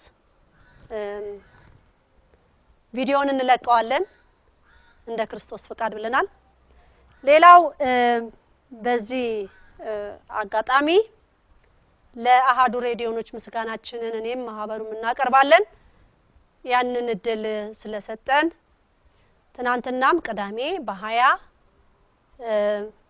እንደገና የአሃዱ ሬዲዮኖች ለቀውታል ለሶስተኛ ጊዜ ይመስለኛል ባልሳሳት የለቀቁት እንግዲህ እዚህ ጋራ ምንድነው ያው እነሱ ያዩበት አቅጣጫ አለ ሌላው ደግሞ የሚያይበት አቅጣጫ አለ ይሄ ወንድማችን እንዳለ ምንድነው ያለው ቪዲዮ ላይ ህዝቡ ላይ መሰራት አለበት ሰው ልጅ ላይ ነው መሰራት ያለበት ተብሏል በቃ ትክክለኛ ነገር ነው የሰው ልጆች ላይ ካልተሰራ የፈለገ ነገር ቢደረግ ትርጉም የለንም ማለት ነው። እና አሃዱም ሬዲዮን ይሄንን እድል ሰጥቶን ማህበሩም እኔም የተሰማንን ገልጸናል ማለት ነው። ስለኔም ደግሞ ያው የጠየቁትም ጥያቄ ግልጹን መልሻለሁ ማለት ነው። እኔ ተማሪያም ግን እቀጥላለሁ እንጂ አላቆምም። ያው ትዕይንተ መስኮት ተብሏል። እሱንም ደግሞ በመንገድ ላይ ነን። ያው ሁሉ ነገር ከሆነ በኋላ ስንጨርስ ነገሮችን ስንፈጽም እናሳውቃለን ማለት ነው። ምንድነው የሚባለው? እንቁላል ምንድነው? እንደዛ ነው። ቀስ ነው የተባለ የፈጠኑት ይደረሱ አይደል? ቀስ እያልን ነው እኛ እያጫወትን እያረጋጋን ልክ እየነገርን እንደዚህ ነው የሚካሄደው። ከዚህ በኋላ ኢትዮጵያ ላይ ጸጋ ያላቸው አባቶች እየተለማመጡን ይመጣሉ ብላችሁ ከሆነ ተሳስታችኋል። በሶስት መስመር ይዘጋላችኋል። ከዚህ በኋላ ሽሩር የሚላችሁ አይመጣም። ልካችሁን እንደኔ የሚነግራችሁ ይመጣል። አረ ከኔም የሚብሱ ይመጣሉ ገና። ለምን መሰላችሁ? በቤተ ክርስቲያን ያለው ትንቢት ተፈጸመ፣ አለቀ። ቤተ ክርስቲያኗ ደቀቀች። ስለደቀቀች መብርሃን የምታስነሳው ከዛም ነው። እናንተም ማጠብቋቸው። እኔ አንድ ነገር ልናገር። መቼም በፊት ጊዜ ፌስቡክ እነዚህ ድረገጾች በእውነት ስንት አጸያፊ ነገሮች ነበር የሚካሄድባቸው፣ በጣም አስቀያሚ። አሁንም አለ። ግን እስቲ እንደው ልብ ብሎ አንድ ሰው አምሮን አለማመዛዘን አለና እንደው በሰውኛ ማለት ነው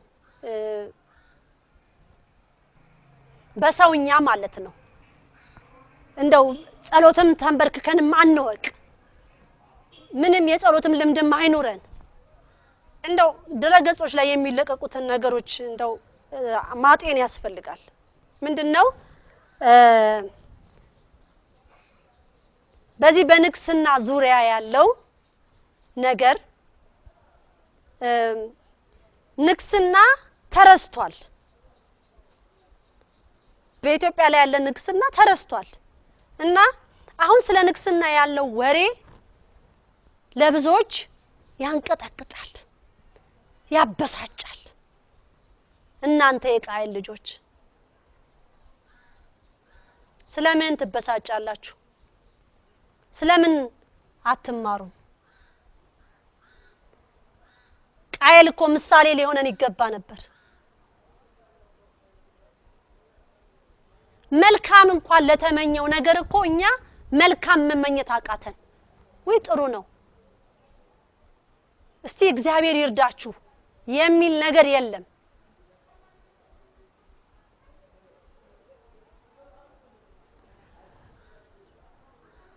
ወንድማችን በላቸው እየመረጠ ያለው የሹመት እንደው እኔ እውነቱን ልናገር እንደው ሁላችንም እንደው በዓለማዊ ህይወት እንሆንና መንፈሳዊ አይደለንም እንበልና ይሄ ልጅ ከምን ተነስቶ ነው ይሄን ነገር ሊያደርግ የቻለው? ምንድነው እየመረጠ ያለው ብሎ ቆም ብሎ ማሰብ ይቻላል።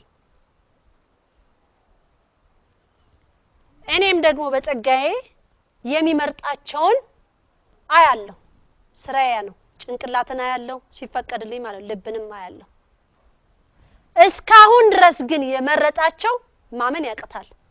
ለቤተ ክርስቲያኗ ተቆርቋሪ የሆኑ ልጆች ቁጭ አርጓቸዋል። ምን ተሆኑ እንግዲህ እረርባሉ። ቁጭ አርጓቸዋል። ግን አሁን እኔ ጥያቄ ምንድነው? መጀመሪያ እንኳን ደስ አላችሁ ነው። ምን ፖለቲከኛው ፓርቲው አባል ምናምን በያለበት ይሿሿም የለም እንዴ?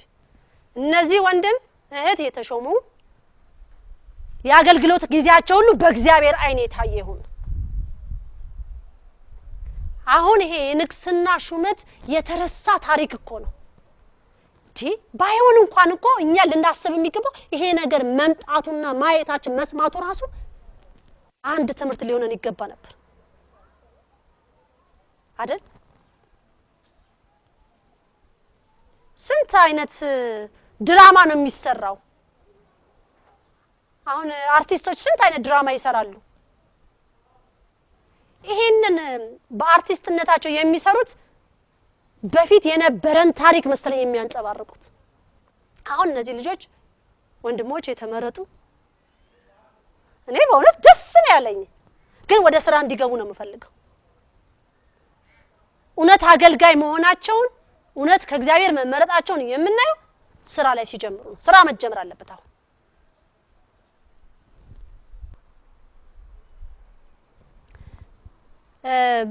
በንክስና የተቀመጡ ስራ መጀመር አለባቸው። ስራ ላይ መዋል አለባቸው።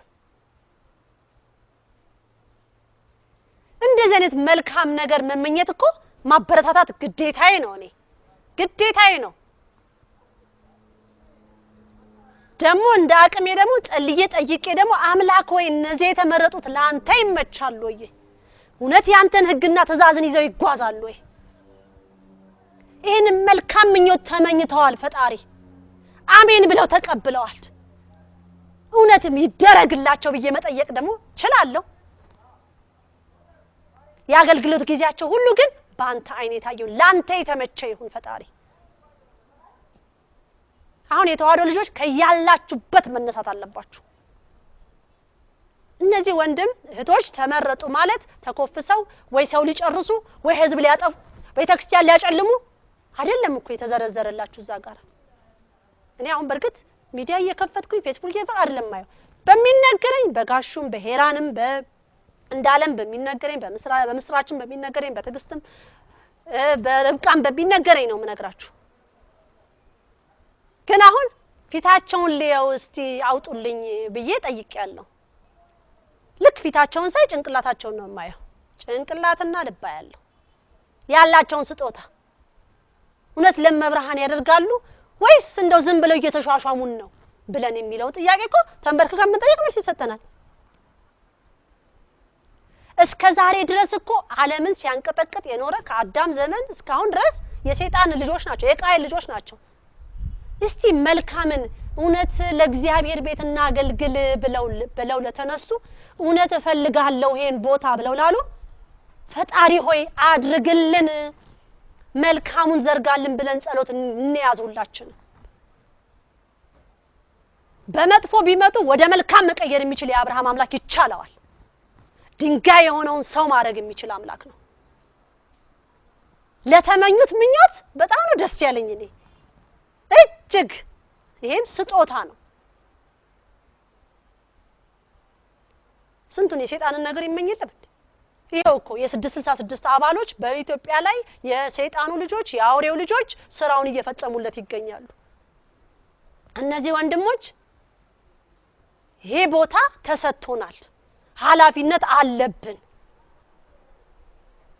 አሜን ጌታ አምላኬ ሆይ ይደረግላቸው ብሎ መጸለይ ደግሞ የኛ የክርስቲያን ግዴታ ነው። እንዴ በፊት እንደዚህ አይነት ነገር ነበር እንዴ? በየፌስቡክ የሚወራው ወሬ ሌላ አልነበረም እንዴ?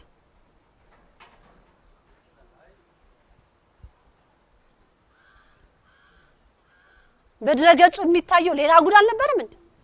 አሁን እኮ የሚወራው ንክስና ነው። አሁን የሚወራው እኮ ሹመት ነው። አሜን ይደረግልን እግዚአብሔር ሆይ ላንተ የተመቸውን ቤተክርስቲያናችን ዱቄት ሆናለች። አሁን ወደ ቦታው የሚመልሰንን አስነሳልን ብለን ልንጸልይ እኮ ይገባል። መልካምን ለተመኘኮ ከጎኑ ልንቆም ይገባናል። ግን ውስጣችሁ ጥርጣሬ ላለባችሁ እንዴት ሊሆን ይችላል? እንዴት ማንን ሊሾም ይችላል? እግዚአብሔር ምን ይሳነዋል? ምን ይሳነዋል? ዳዊትን እኮ እግዚአብሔር ቀብቶት አይደለም እንዴ? በላቸው ለምን አይቀባውም እግዚአብሔር? ምን ይቸግረዋል እግዚአብሔር አምላክ? ስለዚህ ወንድሞቼ እንኳን ደስ አላችሁ። በዚህ በንክስና ማዕረግ የተመረጣችሁ ወደ ስራ ግን ግቡ ወደ ስራ ግቡ ስራ ላይ መግባት ግድ ይላል ማለት ነው የሚገርም እኮ ነው ዛሬ ልጆቻችን እከሌን መሆን እንፈልጋለን ብለው እነ ሪሃናን መሆን እንፈልጋለን ወንድ ልጆቻችን ደግሞ ጄዚንና ቱፓክን መምሰል እንፈልጋለን አለ ሱሪያቸውን እዚህ አውርደው ሱሪያ ቆባቸውን ኮፍያቸውን አድርገው ሰንሰለት አድርገው ሲታዩ ሁይ ልጄ እንዲመሰልልኝ ብለን ምን ስንትነን ምን ልባችንን ከፍ ምናረግ ታሪክ የሌላቸው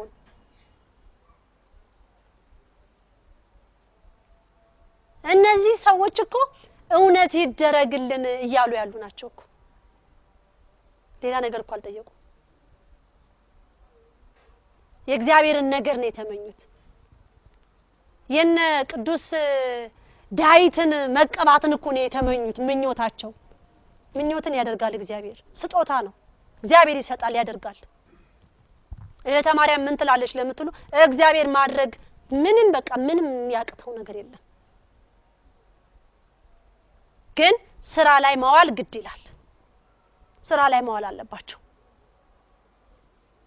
ስም ቢዞ ብቻ መቀመጥ አይቻልም ወደ ስራ እንግባ አሁን በቤተክርስቲያን ተሰቅስቀው የተቀመጡትን ተዋህዶን የማይወክሉትን እነሱም በጋድ በይፋ ማስወጣት ነው እኔም እህተ ማርያም ደግሞ ወደፊት ነኝ ወደኋላ የለም አሁን ወደኋላ ልበል አልተቻለም እኮ አረን የጌታዬ ልጆች አማረሩኝ ብለው የለም እህተ ማርያም መሄድ አለብሽ እየተባልኩ ነው አሁንም በዚህ በንግስና የተመረጡ ወንድሞቼን እንኳን እግዚአብሔር አምላክ ለዚህ ጸጋ በቃችሁ እንኳን ደስ አላችሁ ደስ ይላል እስቲ አንዳንዶቻችሁ ራሳችሁን አዳምጡ ምትንጫጫ ሁሉ አንድ አርቲስት ንጉስ ዳዊት መስሎ ቢቀርብላችሁ ካባለብሰው በስማም የፎቶ ማሰት ከጨንቅጩ ተውላላችሁ እነዚህ ልጆች አምላክ ሆይ ለመልካም አቁምልን ብሎ ብንጠይቅ ይደረግልናል ኢትዮጵያ የንግስና ታሪክ ከጥንት ጀምሮ የነበራት ናት ያንንም እግዚአብሔር ድገምልን ያን ታሪክ ብንለው መልካምን ዘመን ላንቴት የሚገዛ ትውልድ የሚመጣ ህዝብን የሚመክር ህዝብን ወደ ንስሐ የሚያመጣ አባቶች አቆምልን ብንለው ያደርግልናል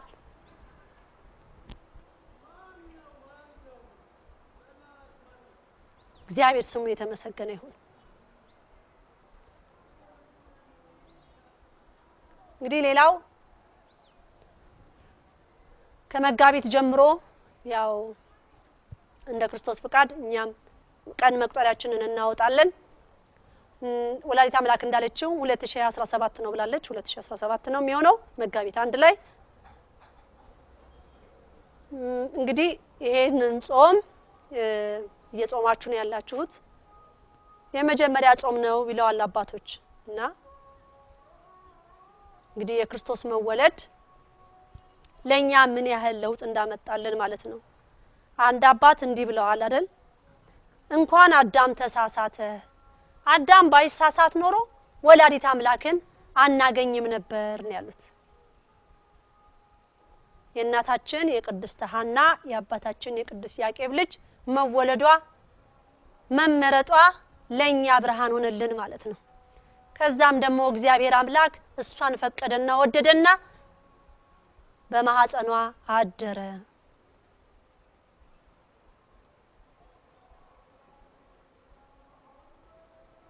ከሴቶች ሁሉ ተለይተሽ አንቺ የተባረክሽ ነሽ ብሏታል ኢትዮጵያ ቃል ኪዳን ያላት ሀገር ናት በዚህ ቃል ኪዳን ውስጥ ብንጠይቅ ይደረግልናል ዛሬ ሰይጣን ተንበርክኮ እከሌል ላጥፋው እከሌል ላጨልምበት ሲል እሺ ተብሎ ይፈቀድለታል ፈተና የሚመጣብን ከሰይጣን ነው ከእግዚአብሔር አይመጣም ፈተና እኛም ያንን የምድራዊ ምኞታችን በበዛ ቁጥር ፈተናችን ይበዛል ስለዚህ በዚህ ምድር ላይ መልካም ነገርን ስንመኝ እግዚአብሔር ያደርጋል በተለይ ለሱ የተመቸ ከምንም በላይ ደግሞ ለቤተ ክርስቲያኑ የሚቆረቆሩ ለቤተ ክርስቲያኑ ጋሻ ሆነው የሚቆሙትን ይፈልጋል። አሁን ቤተ ክርስቲያናችን የሚያስፈልጋት ተቆርቋሪ ምእመን ነው። ምእመኑ በያለንበት ከተደራጀንና ከተቋቋመን ሁሉን ማድረግ እንችላለን። እንግዲህ ይሄ ማህበር ጸሎት ይፈልጋል። በያላችሁበት ለዚህ ማህበር ትልቅ ጸሎት እውነት ያስፈልጋል። ማህበሩ የሚቻለውን በያቅሙ እየተወጣ ነው ያለው። የሚመጣበትን ፈተና ብዙ አይነት ፈተና ነው የሚደርስበት እየተወጣ ነው ያለው። በእግዚአብሔር ዘንድ ያለ ሰው እግዚአብሔርን የመንፈስ ቅዱስን ትእዛዝ ይዞ የሚጓዝ አይወድቅም፣ አይሸነፍም፣ ሁሌም አሸናፊ ነው። የቃየል ልጆች ግን ይወድቃሉ። የቃየል ልጆች በትዕቢት የተዋጡ እኛ ብቻ እንሰማ እኛ ባልነው መንገድ ብቻ እንሄድ የሚሉት ይወድቃሉ። አወዳደቃቸውም እጅግ የመረረ ነው።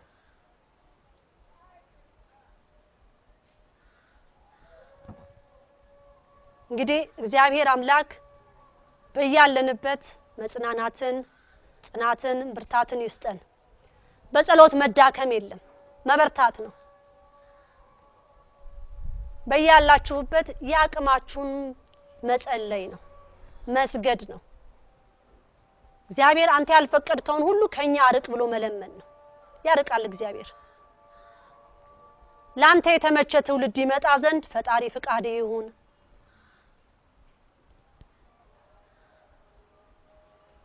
ዛሬ ዣንጥላ አስገባልሃለሁ ወንድ ልጅ ስጠኝ ተብሎ ፈጣሪ አይጠየቅም።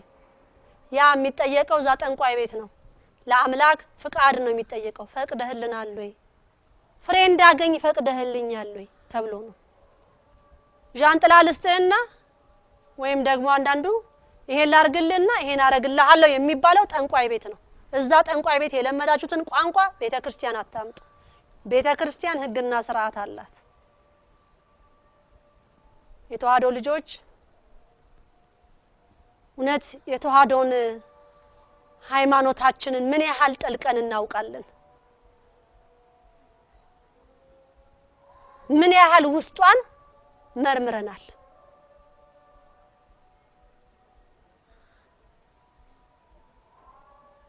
እግዚአብሔር ለሁላችን ይግለጽልን።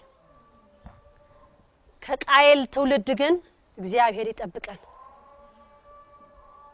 ሴረኞች ሆነው ገዳዮች ሆነው ደብዳቤዎች ሆነው አውዳሚዎች ሆነው ታሪክን የሚያጠፉ ሆነው ከነሱ ጋር ከመቀላቀል ነገ እኛ የወለድናቸው ልጆች ከእንደዚህ አይነት ትውልድ ጋራ ተዳቅለው ወይም ከነዚህ ትውልድ ጋራ ተጋብተው ከመዋለድ እግዚአብሔር ይጠብቀን። ዛሬ እናት ልጆች ለልጆቻችን የምንመኘው ትዳር አንተ የፈቀድከው ትዳር ይሁን ብለን ነው እንጂ እከሌ ካልሆነ እከሌ ዶክተር ነው እሱን ካላገባች እከሌ የአሜሪካን ፓስፖርት ይዟል እሱን ካላገባች እንደዚህ አይነት በኢትዮጵያ ኦርቶዶክስ ተዋህዶ ሃይማኖት ስርዓት ትዳር መያዝ አይቻልም። ላንተ የተመቸ ትዳር አለቅ። እግዚአብሔርን ያስቀደመ ትዳር መጨረሻው ያማረ ነው። መጀመሪያ ግን ፈተና አለበት። አልተለመደም። እግዚአብሔር ያመጣልንን ነገር ለመቀበል ትዳርም ሆነ ምንም ለመቀበል በጣም ጉሮራችን ያንቀናል። ለምን? እኛ የምንስለው በጭንቅላታችንና በልባችን ስላለ። ስለዚህ እህተ ማርያም ምን ትላለች ስከሌ ምን ብሎ ከማለት እግዚአብሔር ሆይ ይሄ አንተ ምን ትላለህ? ስለ እህተ ማርያም አንተ ምን ትላለህ ፈጣሪ ብሎ መጠየቅ እኮ ነው። እህተ ማርያም ትመቻለች ወይ? አሁንስ በንግስና የተመረጡት ላንተ ይመቻሉ ወይ? መንገድህንና ትእዛዝን ይዘው ይሄዳሉ ወይ? ወይስ ታሪክን ሊያጠፉ የመጡ ነው ወይ ብሎ እኮ መጠየቅ ነው። መልስ ይሰጣል።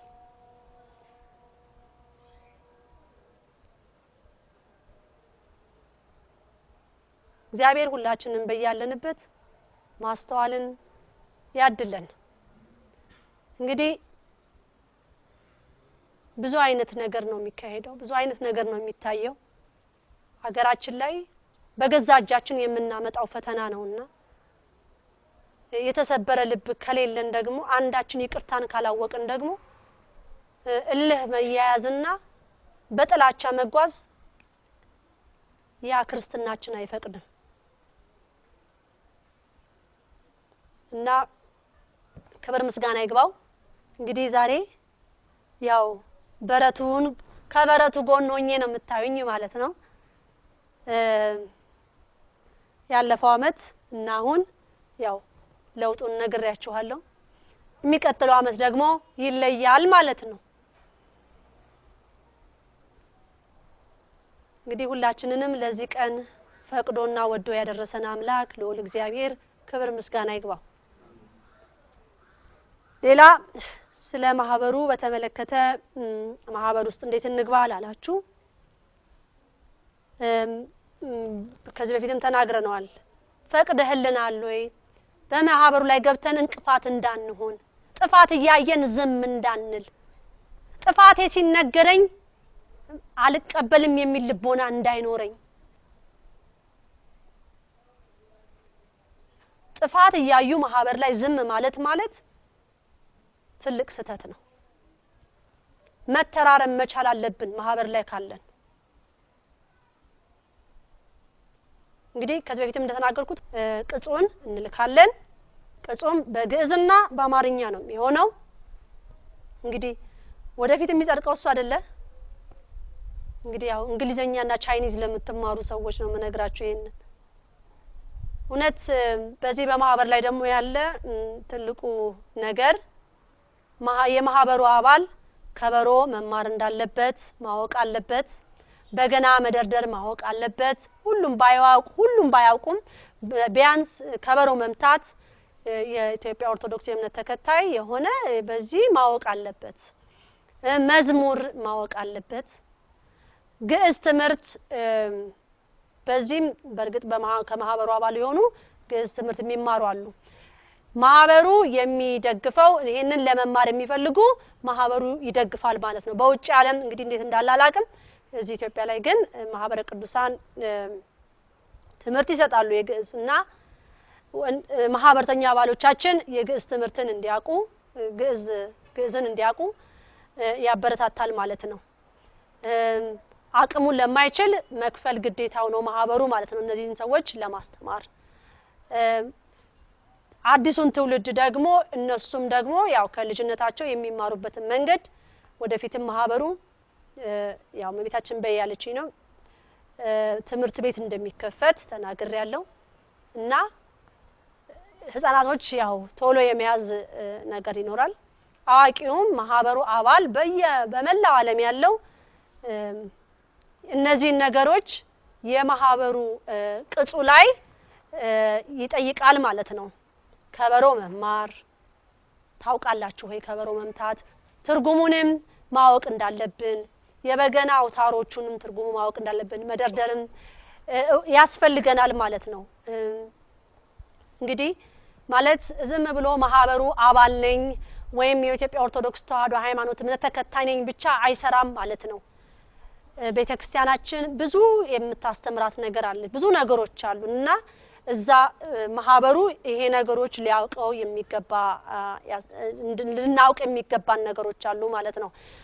ታሪኮችን ማንበብ ያስፈልጋል ማለት ነው። ስለ ኢትዮጵያ ታሪኮች መጽሐፍትን ማንበብ ይጠበቅበታል ማህበሩ ማለት ነው። ዝግጁ ሆኖ መቀመጥ ማለት ነው። እንግዲህ እመቤታችን የምትወስደን አቅጣጫ የሚደንቅ ነው። ሰው የሚጠብቀው መንገድ አለ። እግዚአብሔር በዚህ ጋር ነው የሚመጣው ብሎ የሚጠብቃል። እሱ መንገድ አይደለም አምላክ የሚመጣው በረቀቀ መንገድ ነው። አእምሯችሁን ሰፋ ካደረጋችሁት የምናየው ነገር ይሰፋል ማለት ነው። በተረፈ እንግዲህ የመድኃኔዓለምና የቅድስት ድንግል ማርያም ማህበር ዘኢትዮጵያ ሁሌም አሸናፊ ነው። ሁሌም አሸናፊ ነው። ህግና ትእዛዙን መፈጸም ግድ ይልበታል። በጸሎት መትጋት ግድ ይልበታል። የኛ ኃይላችን ጸሎት እስከሆነ ድረስ ያ ከተጓደለ ብዙ ነገር ይደረባበስብናል። ቢያንስ አቡነ ዘበሰማያት እንኳን ቢያቅተን አድርገህልናልና ለዘላለም አመሰግናለሁ ልንል እንደሚገባን ማለት ነው። እንግዲህ ከነዚህ ከቃየል ዝርያዎች ከቃየል ልጆች የምንርቀው በጾም በጸሎት በስግደት በንስሐ እየተመላለስን ነው። ከቃየልም ህይወት እንዲወጡ ከተሳዳቢ አንደበታቸው በስድብ የተሞላ ነው። ያንን አንደበታቸው እንዲታጠብ እነሱን እኛ በጸሎት ከበረታን ወንድሞቻችን እህቶቻችንን ወደ እግዚአብሔር ቤት ማምጣት እንችላለን ማለት ነው። እየተደጋገፍን ድክመታችንን እየተራረምን እንመጣለን ማለት ነው። እንግዲህ እግዚአብሔር አምላክ ስሙ የተመሰገነ ይሁን። እናታችን ቅድስት ድንግል ማርያም ቤዛዊተ ዓለም ዛሬ እንግዲህ 21 ናት ብያለሁ። በመላው ዓለም ያላችሁ እንኳን ለዚች ለተባረከች ለተቀደሰች ቀን ሁላችንንም በሰላም ሁላችንንም አደረሰን። እግዚአብሔር አምላክ ስሙ የተመሰገነ ይሁን። እንግዲህ ቀጣይ ፕሮግራሞቻችንን ታያላችሁ ማለት ነው። ማለት ያለኝን ከዚህ በኋላ 38 39 እያልኩ የሚሄደውን ሌላም ደግሞ ማህበሩም የሰራውን ቪዲዮዎች እንደዚህ ያደርገን እንለቃለን ማለት ነው። ክብር ምስጋና ይግባው። እንግዲህ ዛሬ ያለኝን ጨርሻለሁ።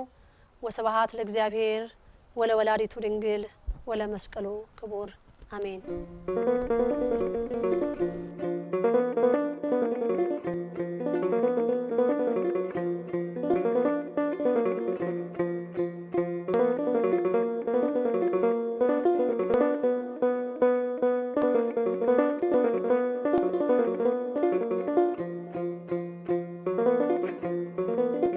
ወንድሙን በበቀል ሊገድል እንዳሰበ ቃየልን በግብር የመሰለው ማነው? በቁጣ ገጽታው ልቡ የጠቆረ በጥላቻ ብዛት ነፍሱ የመረረ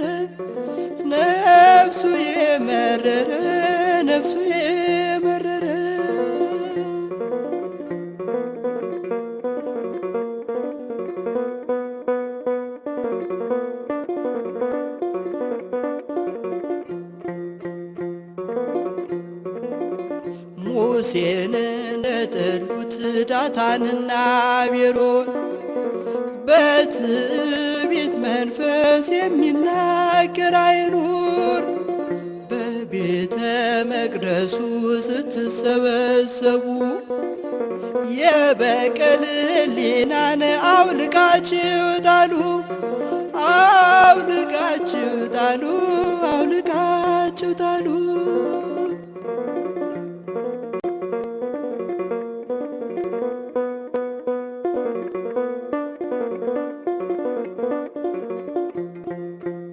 ወንድሙን በበቀል ሊገድል እንዳሰበው ቃየልን በግብር የመሰለው ማነው?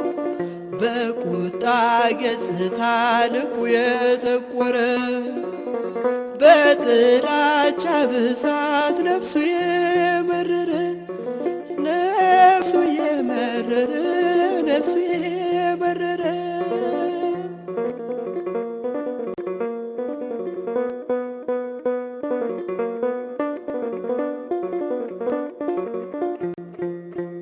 ይህች ቀን ቅድስት ናት የምንጽናናባት፣ በጸጋና ፍቅር የምንከብርባት። እንዳትታወኩ በበቀል ሕሊና የጥላቻን ሰንኮፍ አውልቁት ጣሉና፣ አውልቁት ጣሉና፣ አውልቁት ጣሉና።